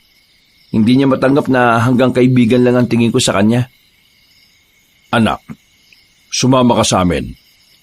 Sumama? Saan? Kung saan nakatira ang mga manunugis, mas ligtas ang buhay mo ron. Tay, pwede ko bang isama yung kaibigan ko? Si Tanoy? Ang kaibigan mong may lugawan? Oo, Tay. Siya nga. Wala na kasi siyang mga magulang Hindi rin naman siya iniintindi ng mga kamag-anak niya. Ako na lang ang nakakasama niya palagi. Hindi ko siya kayang iwan na lang bigla Walang problema. Sige, isama mo. Nasa bahay siya. Nang maging malinaw na sa akin ang lahat, ay lumarga na rin kami pabalik. Masaya at magaan ang pakiramdam ko ng mga oras na yon, Kabanong. Pero habang naglalakbay kami pabalik sa amin, hindi ko inaasahan na mapapalaban ulit si Tatay at si Romel. Isang mabangis na aswang ang nakasalubong namin sa kagubatan. Malaking aswang, matangkad at maskulado ang katawan. May bitbit pa yung bangkay ng tao na mukhang gagawin nitong pagkain. Mang Elmo, kaya ko na yata to. Sige na, mauna na kayo. Hindi, Romel. Hindi to pangkaraniwang aswang. Kailangan natin magtulungan. Dada, sa gilid ka muna. Agad kong sinunod ang sinabi ng tatay ko. Maya-maya lang ay pumorma na rin silang dalawa. Nakatayo lang ang aswang na ayon sa pagkakarinig ko, isang mataas na uri ng tiktik. Walang sinayang ang tatay ko at si Romel. Inatake nila ang aswang na yun. Pero madali yung nakatalon para ilagan ng kanilang mga sandata. Nahawakan ng mabangis na aswang si Romel. Walang ano-ano ay nabalibag ito. Pero parang hindi man lang nasaktan si Romel dahil agad itong nakabangon. Ang tatay ko naman ay nakalapit ulit at tinaga ng espadang aswang sa bandang hita. Kitang-kita na parang tinabla ng aswang. Tumigil yun sandali at lumayo ng kaunti. Alerto! Muli silang lumusob, pero magkaibang direksyon ang ginawa nila. Dahil sa kanilang taktika, natamaan nila ulit ang aswang. Pero hindi to ininda ng aswang ngayon. Para bang baliwala na ang ginagawa nila tatay. Kabanong nakita kong medyo nahihirapan na sila ng mga sandaling yon. Kaya naman nag-isip ako ng paraan kung papaano makakatulong. Kinuha ko ang sanga na nakita ko sa lapag. Pasimple akong gumapang sa gilid kung saan medyo madilim. Habang abala sila sa labanan, walang kamalay-malay ang aswang na nasa likuran na niya ako. Huminga ako ng malalim. Walang pagdadalawang isip kong itinarak ang sanga sa tumbong niya. Madiin ang ginawa ko kaya napatalon siya sa sobrang sakit. Maging sila tatay ay nagulat. Ako naman ay nagmamadaling gumapang pabalik sa kanila. Mang Elmo, ayos pala tong anak mo no? Samantalayin na natin. Hindi sila nagpatumpik-tumpik. Dali-dali nilang nilapitan ang mabangis na aswang at magkakasunod nilang pinagtatataga. Nang makita nilang hindi na yung pumapalag, bumwelo na ang tatay ko at agad na sinaksak ang aswang ng hawak nitong espada. Matigas ang katawan ng nilalang kaya buong puwersang ibinuhos ng tatay ko ang kanyang lakas. Hanggang sa nakita na lang namin ni Romel na tumatagos na ang patalim sa likod ng aswang. Tay, ang galing mo pala talaga. Huwag ka muna masyadong umanga. Hindi pa gaanong seryoso si Mang Elmo ng lagay na yan. Hindi ko alam kung bakit naligaw ang mabangis na tiktik na torito eh. Mang Elmo, tingin mo, may pinag-aalaan na rin sila mga aswang dito? Yun ang hindi pa natin sigurado. Kaya bukas, susubukan nating libutin ang gubat na malapit sa baryo. Kailangan nating mahanap ang mga bakas para makasiguro tayo sa mga hinala natin. Hindi ko lang pinalata, pero kinabahan ako sa pinag-uusapan nila. Naiisip ko pa lang kasi na maraming aswang sa baryo namin, kakaibang kilabot na ang nararamdaman ko. Hindi naman ako duwag na tao, pero hindi ko rin alam kung anong magagawa ko para makatulong kina Tatay at Romel. Nang masigurong wala nang ang aswang, nilisan na namin ang lugar na yon. Nakabalik na kami sa bahay. Pagdating namin, inabutan naming masarap pa rin ang tulog ni Tanoy. Kaya naman nagpasya si tatay na kinabukasan na lang kaming aalis. Nakatulog ako ng mahimbing noon. Masarap ang tulog ko dahil alam kong gigising ako na may tunay na akong ama. Bandang 7:00 ng umaga, nabulabog ang masarap kong tulog nang marinig kong sumisigaw si Tanoy. Ginising niya ako at pilit na bumangon. Pre, gising! Uy! Oo, ano ba kasi yun? May tao sa sala nyo. May mga patalim silang mahaba, pre. Sino mga yun? Papaslagin yata ako ng mga yun eh. Buang, si tatay at si Romel yun. Ha? Tatay mo? Oo, nagbalik na si tatay. Tumungo kami sa sala. Inabutan namin doon si tatay at si Romel na natatawa na lang. Napapakamot na lang din sa ulo si Tanoy. Bigla na lang tumakbo pabalik eh. Wala naman kaming ginagawa. Akala niya siguro, pupugutan namin siya eh. Naglilinis lang naman kami ng sandata namin. Nagtawanan na lang kami ng mga sandaling yun, kabanong. Maya-maya lang ay sabay-sabay na rin kaming nag-almusal. Parang yun ang unang pagkakataon ulit na naramdaman kong may totoo akong pamilya. Mabilis na lumipas sa mga oras. Dumating na rin ang gabi. Nasabi ko na nga kay Tanoy ang pag-alis namin at pumayag din naman siya kaagad. Kung kailangan naman talaga, kailangan sumakay. Saka pa nang wala ng masasakyan. Kapag linggo kasi, maagang nagarahe yung mga driver. Wala naman na tayong magagawa, pre. Laari na lang natin. Malapit lang naman ang terminal ng jeep eh. Gano'n na kayo katagal magkaibigan ng anak ko? Nung kailan lang ho. Pero madali kami nagkasundo kasi marami kaming napagkakasunduan. Akala ko po ba, lagi niyong binabantayan si Dada? Bakit hindi niyo po alam? Kung sa bagay, may punto ka naman. Pero nitong mga nakaraan kasi, marami-rami din akong inasikaso. Kaya medyo nawala ako ng oras na bantayan si Dada. Hindi nagtagal, natanong na rin namin ang terminal ng jeep. Kahit na gabi na ay dagsa ang mga tao doon. Kinailangan pa namin pumila sa dami ng pasahero. Habang naghihintay, nagpaalam na muna ako na iihi. Nagpasama na lang ako kay Tanoy. Habang naghanap kami ng maiihian, bigla ko na lang naramdaman na may tao na sa gilid ko. Kahit na hindi ko patapos ang pag-ihi ko, nagmamadali akong tinaas ang zipper ko. Napansin ko na lang na wala nang malay si Tanoy sa kabilang gilid. Hawak-hawak na siya ng dalawang lalaki. Lumabas mula sa dilim si Violet. Violet? Buti naman nakilala mo pa rin ang ganda ko kahit na madilim. Wala ka na magagawa ngayon. Sasama ka sa akin sa ayaw at sa gusto mo. Kailangan mo akong panagutan. Magsasalita pa sana ako pero bigla niya na lang akong sinikmuraan. Ang lakas ng suntok niya. Naisip akong sumigaw para marinig ako ni Tatay at ni Romel, pero bigla na lang niya akong hinalikan. Pinaamoy niya pa ang mabaho niyang hininga na parang nabubulok na daga. Sa puntong yon ay tuluyan na akong nawala ng malay.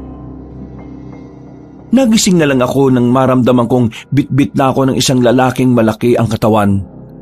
Nasa kalagitnaan na kami ng gubat. Si Tanoy ay wala pa ring malay. Pakawalan niyo ako! Mahal ko, huwag kang malikot at baka mapilayang ka. Sige ka. Mainit ang ulo na nagbubuhat sa'yo. Baka makutusan ka. Walang hiya ka, Violet. Ang baho ng hininga mo. Hindi mo dapat nilalait ang hininga ko. Dahil ngayong magsasama na tayo, araw-araw mo na itong maaamoy. Magsasama ang mukha mo. Ang lala mo na. Rico, ibaba mo nga akong kumag ka. Kahit na anong gawin kong pagpupumiglas ay maigpit ang pagkakapasan sa akin. Lalo niyang hiniigpitan kapag pumapalag ako.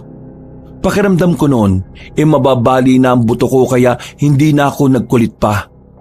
Hinayaan ko na lang kung saan nila ako dalhin. Hindi nagtagal, pumasok na rin kami sa isang malawak na bahay. Makaluma at sa unang tingin pa lang, malalaman na agad na aswang ang nakatira doon. Mga ilang sandali lang, binagsak nila kaming dalawa sa sofa na parang isang siglo na hindi nalilinis. Puro alikabok. Naubo-ubo pa ako.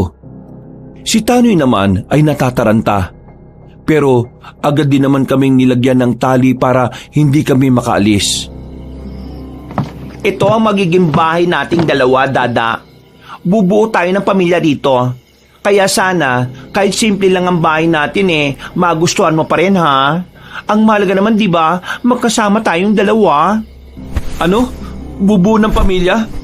Anong pinagsasasabi mo? Wala ka namang matres. Tigilan mo na nga yung ilusyon mo. Nakakairita ka na Nung una, natutuwa pa ako sa'yo kasi ang bait-bait mo. Pero ngayon, lumalabas na ang tunay mong ugali. Ugaling aswang ka talaga. Huwag ka na maggalit, mahal ko. Ganito lang talaga sa una. May mga hindi pagkakaunawa ng mga magkasintahan, pero maayos din naman ito. Hoy, gumising ka na nga sa kahibangan mo. Hindi ka ba nakakaintindi na hindi nga kita gusto? Ang gusto ko lang sa iyo pakikipagkaibigan.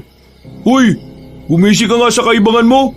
Hindi ka ba nakakaintindi na hindi ka nga gusto ng kaibigan ko? He, manahimik ka. Palibasa, wala kang syota. Ang pangit mo kasi. Kaya walang pumapatol sa'yo. Alam mo kung bakit si Dada ang una kong napansin kaysa sa'yo? Kasi mas gwapo siya at mas may dating siya kaysa sa'yo. Hindi kagaya mo na para kang kulang sa buwan nung ipinanganak. Aray ko, sakit mo naman magsalita. Kaya nga manahimik ka na lang. Kasi usapan nito ng mga may syota. Lakas din ng loob mo yan, no? Wala ka rin namang syota Feeling may kasintahan ka lang. Pero ikaw lang naman ang nagmamahal. Ikaw lang naman ang nakakaalam na may syota ka. Boom! Masakit yata yun Ikaw ang nagpapatunay na totoong nababaliw ang mga aswang. Kasi kahit na alam mong wala akong nararamdaman sa'yo, patuloy mong niloloko ang sarili mo eh. Kahit na magnas ako ng buhay dito, malabo magkagusto ko sa'yo. Hindi dahil sa bakla ka kundi dahil sa pagiging bulok ng ugali at dahil na rin sa isa kang aswang, isa kang salot. Sa sinabi kong yon ay nakita kong nanggigil siya. Hindi niya matanggap na hindi ko siya papatulan. Kaya naman inalis niya ang pagkakagapos sa akin. Hinuwakan niya ako sa damit at hinila papasok sa isang kwarto. Wala akong palag sa kanya. Babaeng itsura niya pero ramdam na ramdam ko ang pagkalalaki sa lakas niya. Binalandra niya ako sa kama. Nanlilisik ang kanyang mga mata. Sa ayot sa gusto mo, ako ang mamahalin mo. At kung kinakailangan na idaan ka palagi sa pwersahan, gagawin ko! Unti-unting pumangit ang mukha niya, Kabanong. Bigla yung kumulubot. Nagkaroon din siya ng malalaking muscle. Ang nagpatindig din ng balahibo ko ay ang dila niya na mahaba. Matulis ang dulo at lumalabas-labas pa sa bibig niya. Napasiksik na lang ako sa sulok. Anong gagawin mo sa akin? Kung hindi ka makukuha sa pakiusapan, kukunin kita sa pwersahan. Ang inin mo ang katawan ko, dada! Ha? Tanga ka ba? Paano kita aangkinin nagpalit ka na ng anyo? Okay ka na nga kanina nagpalit ka pa ng muka. Ay, pasensya ka na ha. Nagiging ganito ako kapag sobra ako nasasabik Unti-unti niya akong ginapang. Nang nasa bandang paanan ko na siya, ay biglang nagbukas ang pintuan. Pumasok ang matandang babae. Nasa pagkakaalam ko ay Aling Minda ang pangalan. Agad na napaalis sa ibabaw ko si Violet. Napatakip na lang din ng mata ang matandang babae. Lola naman nandun na kami. Pagsasaluhan na sana namin ang pagmamahalan namin kung hindi ka lang sana pumasok. Ikaw naman kasi, hindi ka naman naglalak. Ano ba kasi yun? Storbo ka naman. Bago mo lawayan ang isang yan, kailangan na muna natin siyang basbasan. Isang malaking kasalanan sa ating Panginoon na makikipagtali ka sa tao nang walang basbas na mga paring aswang. Hoy, nakakainis. Bakit ba kasi kailangan pa ng mga ganyan-ganyan Pinagbigyan ka na nila sa gusto mong magkaroon ng mapapangasawang tao. Kaya sana naman, sumunod ka rin sa mga tradisyon at kultura nating mga aswang. Oh, narinig mo naman siguro ang lola mo. Matuto kang sumunod. Bumuntong hininga na lamang si Violet ng mga sandaling yon. Wala siyang magawa kundi makinig sa lola niya. Nakahinga naman ako ng maluwag. Kahit papaano, nailigtas ko pa ang dangal ko bilang tao. Lumabas silang dalawa. Mga ilang sandali lang agad na rin kaming kinuha ni Tanoy. Dinala nila kami sa chapel na itunuturing nila. Hindi yun kalayuan sa bahay ni Violet. Naroon na rin ang iba pang mga aswang. Ang mga suot nila ay parang sa normal na pari din, pero kulay itim naman ang sa kanila. Bakit pati ako babasbasan? Hindi naman ako ikakasal Huwag niyong sabihin na ikakasal ako sa matandang to. Manahimik ka! Akala mo naman papatulang kita. Ipapakain kita sa mga sigpin. Parang ikaw pa talagang lugi Sinasabi ng tumigil ka Nasa harapan na tayo ng Panginoon namin. Kailangan kang basbasan din dahil gagawin ka naming alay sa Panginoon. Alay? Pre, huwag ka nang maingay. Baka mapadali pa buhay mo Nanahimik na lang si Tanoy. Hindi rin naman nagtagal ay lumapit na sa amin ang mga pari nila. Anyong tao pa ang mga itsura nila nung una. Pero bigla na lang din silang nagbago ng muka. Nasanay na lang ako sa mga pagmumukha ng mga aswang kaya hindi na rin ako natatakot. May mga binasa sila sa amin. Iba ang lengguwahe. Pero ang binasa nila kay Tanoy ay Tagalog. Kaya naintindihan ko. Pagkatapos nilang basbasan si Tanoy ay ako na lang ang natira sa gitna ng altar. Lumapit sa akin si Violet na may daladalang bulaklak na itim. Hindi ko alam kung anong klaseng bulaklak yon, pero bigla na lang niyang nginudngod sa mukha ko to at sinabing amuyin ko. Yan ang tanda ng pagmamahal ko sa iyo. Biglang lumapit din ang 3 pari sa akin. Nilamutak nila sa mukha ko ang dugo na hindi ko alam kung saan nanggaling. Basta ang lansa niya sa pangamoy. Hindi ko na napigilan ang sarili ko. Nasuka ako sa harapan nila. Sinukaan ko si Violet sa sobrang inis ko. Nagalit naman ang lola niya. Kinuha ko ng ibang lalaking aswang sa gilid. Dinala nila ako sa labas at doon nila ako binugbog. Magiging asawa mo na si Violet kaya matuto kang irespeto siya. Hindi ako papayag na ganyanin mo siya. Alam na ba ng apo mo na binalak mo kong ipapatay? Violet, pinagdukot niya ako nung nakaraan. Ipapakain niya sana ako sa mga kasama niyang aswang. Buti na lang nakatakas ako. Yan ba ang isang lola na mahal ang apo niya? La? Totoo bang sinasabi niya? Ha? Ano kasi, oo o hindi lang ang gusto kong marinig na sagot. Totoo ba ang sinasabi niya? Oo, totoo yan.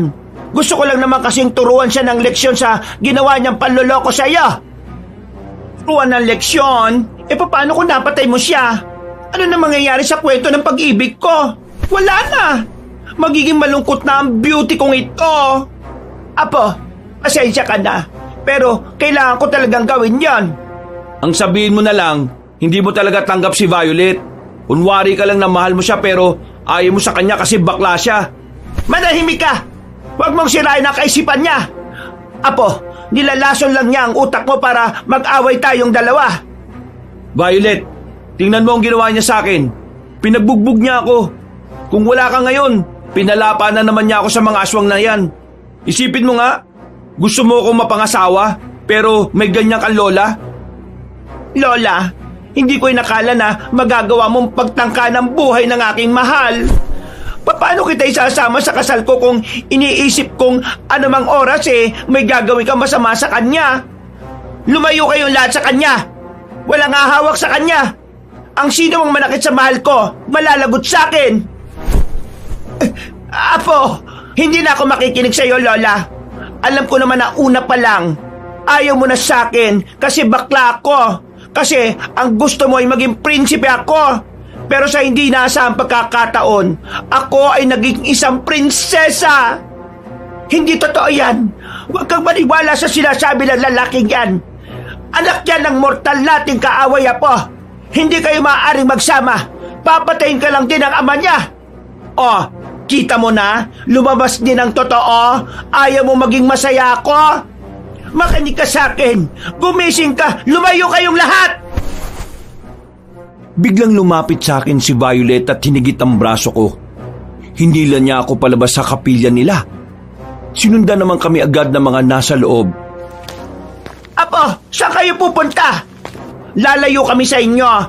Hindi naligtas dito ang mahal ko. Kalokohan ang gagawin mo. Sinisira mo ang ating paniniwala. Wala na akong pakialam sa paniniwala ninyo kung ang magiging resulta ay pagkawala ng taong minamahal ko. Tara na, mahal ko. Iiwan na natin sila rito. Uy, paano ako? Bahala ka sa buhay mo. Hindi naman kailangan ng bantay na aso, no? Grabe ka naman. Isama niyo na ako. Magiging alay ako rito eh. Baka naman pwede nating... Hindi! Wala nang nagawa pa si Tanoy. Kinaladkad na ako ni Violet. Malakas siya. Hindi ko kayang kontrahin ang puwersa niya. Kahit nababay ang puso niya, naroon pa rin talaga ang pagiging lalaki niya. Hindi ko na alam kung saan niya ako dinala. Basta, bagong bahay ang pinuntahan namin. Hindi kagaya ng nauna. Hindi gawa sa bato. Yari lang sa matitibay na kahoy na nara.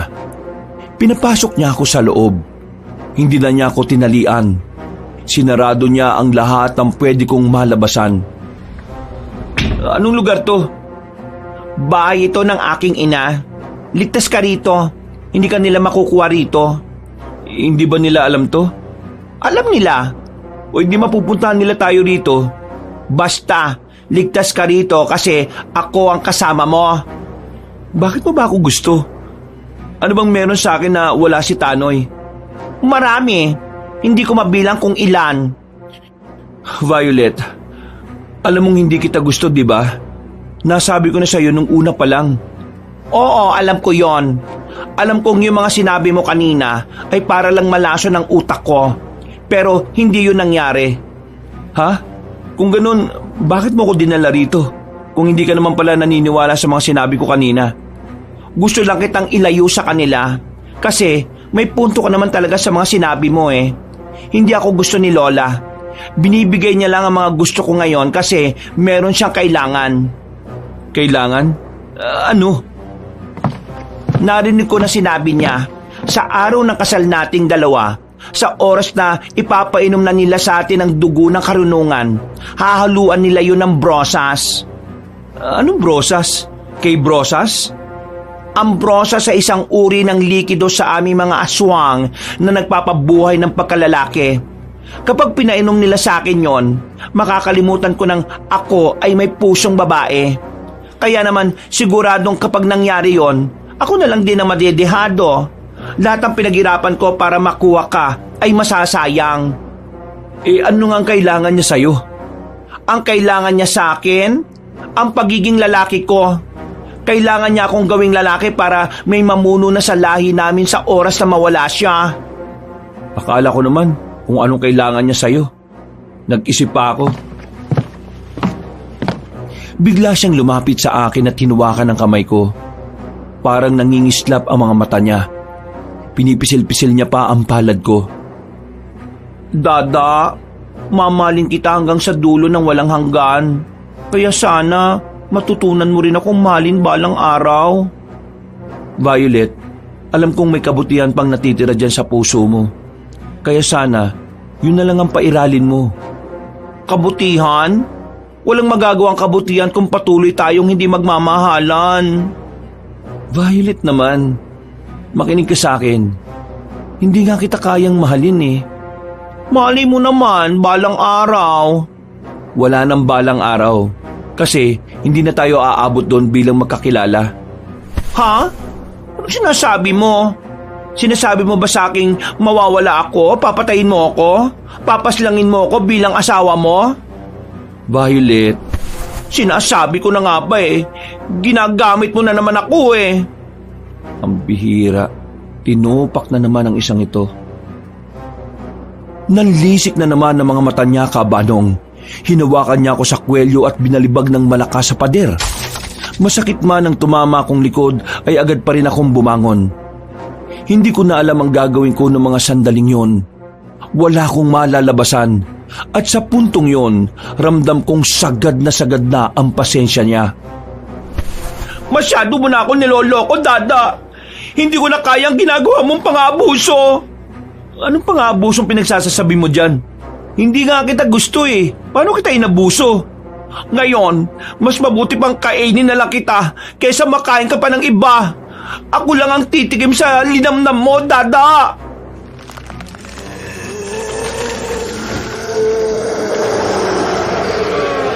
Unti-unti na siyang nagpalit ng anyo bilang mabangis na aswang. Alam kong kasunod noon ay lalapain na niya ako. Buti na lang ay nakaisip agad ako ng magandang paraan. Mahal kita pero natatakot lang ako.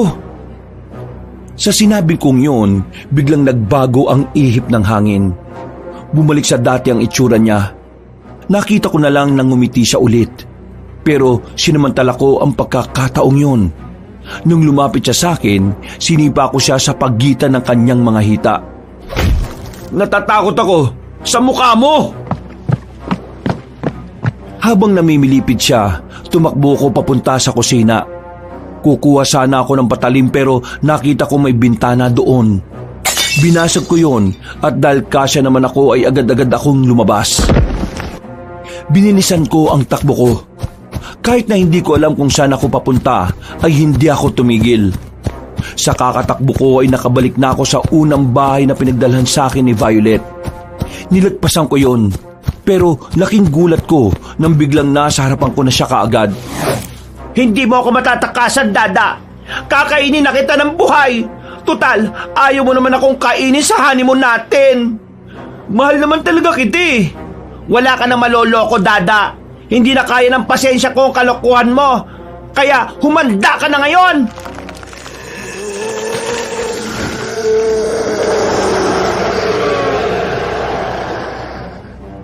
Akmang lalapit na sana siya sa akin pero bigla na lang may tumarak na palaso sa kanang dibdib nito. Napatigil si Violet. Pagtingin ko sa likuran, dumating na pala sila Tatay at Romel. May mga kasama na rin silang manunugis. Pasensya na anak. Kailangan namin pabayaan kang madukot nitong aswang na ito para masundan namin kung saan ang lungga nila. Ibig niyo sabihin, ginawa niyo akong pain? Oo, parang ganun na nga. Pero mamaya ka na mainis. Kailangan muna nating iligpit ang isang ito at ang kanyang lola. Madali lang na inalis ni Violet ang palaso sa dibdib niya. Tumutulo na ang laway niya sa mga sandaling yon. Parang hindi na nga niya ako nakikilala, Kabanong. Mga kasama, iandaan niyo ang sarili ninyo. Dario, sumama ka kay Romel. Ako nang balang humarap kay Minda. Tumangon na lang ako bilang tugon. Nag-iba na ng direksyon sila Tatay. Habang naiwan naman kami ni Romel kaharap si Violet. Ito na ba yung may gusto sa'yo? Ang pangit ah!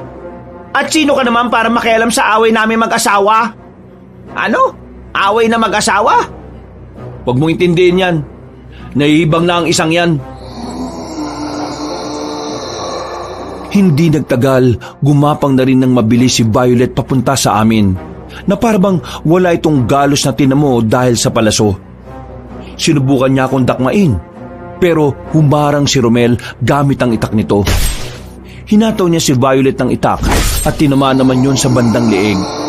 Pero parang walang pakialam si Violet. Patuloy pa rin yun sa kanyang pag-atake. Parang hindi yun nasaktan. Kaya naman gumawa na rin ako ng paraan para matulungan si Romel. Nang muling lumapit ang aswang sa amin, sinuntok ko siya sa muka. Pero sa halip na siya ang masaktan, ako pa ang nakaramdam ng sakit dahil sa tigas ng kanyang pagmumuka. Aray! Ang tigas ng mukha mo! Dito kaya! Biglang binayagan ni Romel si Violet. Namilipit si Violet sa ginawang yun ni Romel, kaya ako naman ang umatake. Sinapa ko siya, pero sa pagkakataong yun ay nagbakasakali ako sa panga. Ang kaso nga lang, pati panga niya ay matigas. Para akong napilayan ng mga oras na yon. Hindi niyo makukuha sa akin na mahal kong si Dada! Mangisay-ngisay si Violet at naglabas pa ito ng malapad na pakpak. Tila muli itong nagkaroon ng lakas. Nang lumipad naman yon palapit sa amin, ay nakailag kaming dalawa. Lintik na aswang to ah! Nagkaroon pa tuloy ng pakpak! Mukha na tuloy siyang paniki! Pwede ba mamaya ka na magbiro? Patawa-tawa ka pa, baka mamaya ay mamatay tayo. Huwag ka mag-alala! Sisiw lang to! Sisiw ang putik. Di nga natin matamaan eh.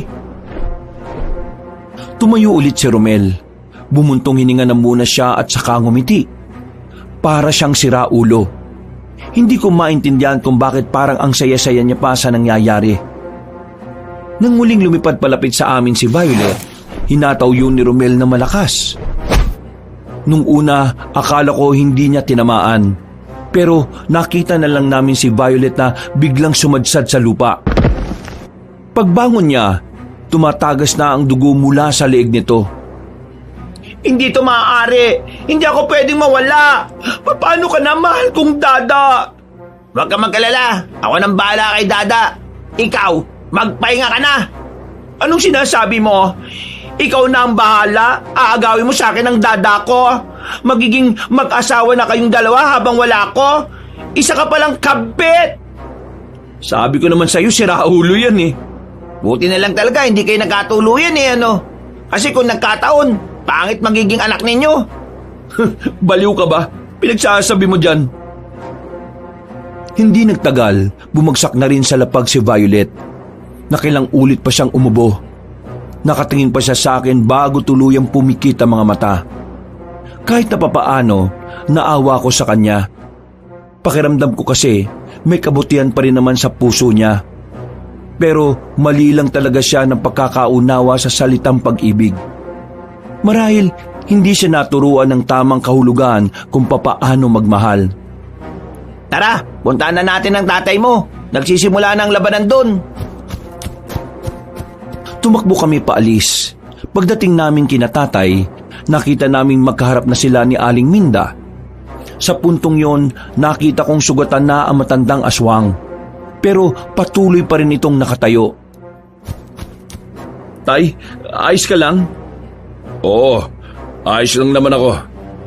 Anak mo palang manlolokong yan! Manloloko? Hindi ganyan ang anak ko. Apo mo ang nag-iilusyon.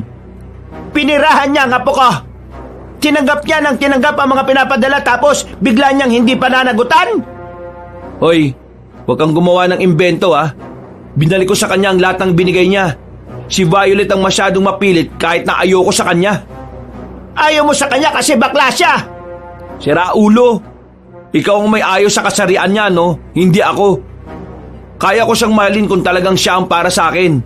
Pero hindi yun ang nangyari dahil hindi siya ang para sa akin. Kahit na ano pang sabihin mo, manloloko ka pa rin! Pinagpalit mo ang apo ko kay Whitey! Sinong Whitey? Aso yun ng kapitbahay natin, tay. Itigil niyo na ang kaibangan na to kung ayaw niyong sumunod sa apo ninyo. Sumunod sa apo ka? Bakit? Anong nangyari sa apo ko? Eh di nagpahinga na. Pinagpahinga ko na para hindi na siya mapagod pa. Anong ibig mo sabihin? Wala na ang apo ko? Oo, wala na. Tigok, dead ball, dead na siya. Mga walang hiya talaga kayo. Mga walang puso. Pagbabayaran niyo ang ginawa niyo sa pinakamamahal kong apo. Magbabayad kayong lahat. Inumpisa na ng matanda yon ng pagpapalit ng kanyang anyo. Napatras kaming tatlo nang makitang tila tumatangkad siya at lumalaki rin ang katawan. Parang kagaya niya si Violet. Ang pagkakaiba nga lang nila, mas malaki ang katawan ni Aling Minda. Maging ang ibang aswang ay napatigil nang makita nila ang kanilang pinuno na nagpakita na ng tunay nitong anyo. Humanda kayo sa akin. Hindi ko hahayaan na makalis kayo ng buhay rito. Anak, lumayo ka muna. Kami nang bahala ni Romel dito. Sigurado po kayo, tay? Kung makatanong, akala mo masasapak niya yung aswang eh. Sige na anak, sumunod ka na lang sa akin. Pumunta ako sa gilid para akong bata na nanonood sa mga nangyayari. Hindi nagtagal, biglang umatake na si Aling Minda. Nakailag si Papa. Sumunod naman si Romel. Nang magkaroon ng pagkakataon si Romel, tinaga niya ang matandang aswang. Ang kaso nga lang, hindi naman tinamaan si Aling Minda. Kahit na medyo lumaki at bumigat ito, ay nagawa pa rin naman itong makailag. Pero si tatay, nakita kong kalmado lang siya. Wala sa kilos niya ang kaba. Kinabahan na lang ako nang makitang tumilapon si Romel palapit sa akin. Oh, ayos ka lang, Romel? Oo, sanay na akong binabalibag. Kaya huwag ka mag-alala. Pero tingin ko, hindi ko na kailangan tumulong kay Mang Elmo eh. Anong hindi na kailangan? Nakita mo naman kung gaano kabangis yung matandang yun, di ba? Mahina siya. Ramdam ko sa pagbalibag niya sa akin eh. Kung malakas siya, dapat hindi na ako makakabangon ngayon. Pero tingnan mo ako oh. Parang ang saya-saya ko pa. Pinagtuunan ko na lang ng pansin si tatay nung oras na yon. Sunod-sunod niyang inatake si Aling Minda pero iniilagan lang niya. Hindi man lang siya nagkakaroon ng galos. Parang nilalaro-laro lang ng tatay ko ang laban na yon. Dahil doon ay naging panatag ang kalooban ko. Papaslagin kitang matanda ka! E di uunahan na kita. Tumakbo ng mabilis ang tatay ko para salubungin ang aswang. Nakailag si tatay pero nagawa niya itong tagain sa dibdib. Gumewang-gewang si Aling Minda. Pero kahit na ganon, ginawa pa rin ito ang makakaya para palagan si tatay. Ang kaso nga lang, hindi na gustong tumagal ni tatay ang laban na yon. Nang makakuha ng tamang pagkakataon, nagmamadaling tinakbo ni tatay si Aling Minda at saka sinaksak ng espada ang tiyan. Hindi pa nakontento ang tatay ko. Tinarak naman niya ang espada sa bandang kaliwa ng dibdib. Paghugot ng espada, sandali pang nakatayo ang matandang babae. Unti-unti na rin yung bumalik sa dati nitong anyo. Hindi nyo na mapaparami pa ang lahi ng mga aswang. Hanggang dito na lang ang buhay ninyo. Hanggang dito na lang ang inyong paglalakbay.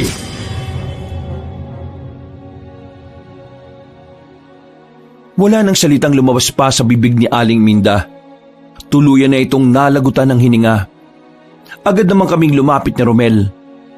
Napakbay na lang ako sa tatay ko ng mga oras na yon. Maya-maya pa, bumalik na rin ang mga kasama nila. Natalo na rin nila ang mga aswang. Pre! Pre! O Tanoy, buhay ka pa bala? Pambira naman tanong yan, oh. Akala ko naman nag-alala ka sa akin. Siyempre, nag-alala ako sa'yo. Pero alam ko naman na hindi ka mamamatay kasi matalino ka. Isa ka ba nagtago? Sa silong lang naman ng mga bahay. Kung ano-anong ebak nga ang nahawakan ko dun eh. Ito oh, amuyin mo. Pwe! Ikaw talaga! Magugas ka nga ng kamay mo, kadiri ka! Nang masiguro nila tatay na wala ng lahat ng mga aswang, nilisan na rin namin ang lugar. Kinaumagahan na kami nakabalik sa baryo namin dahil nagpalipas kami ng gabi sa gubat. Pagbalik namin sa bahay, saktong inabutan namin si Tatay Kaloy na may daladalang gamit na kinuha pa sa loob. Nagtataka yun nang makita kami. Binitiwan agad ang hawak-hawak na gamit. Anuin ko lang, Ikaw palang siraulong umaabuso sa anak ko, ha? Ano? Ha? Palag! Papatayin kita eh! Sino ka ba? Ako lang naman ang totoong tatay ni Dario. Ha? Sinong Dario? Nakakairita yung pagmumukha mo. Ano ha? Ang sarap mong saktan. Tay, tama na yan! Inawat ko na lang si tatay ng mga oras na yon. Dahil kung hindi, siguradong malulumpo niya si Tatay Kaloy. Inutusan na lang ni tatay ang mga kasama nila na dalhin sa barangay si Tatay Kaloy. Napabuntong hininga na lang din ako.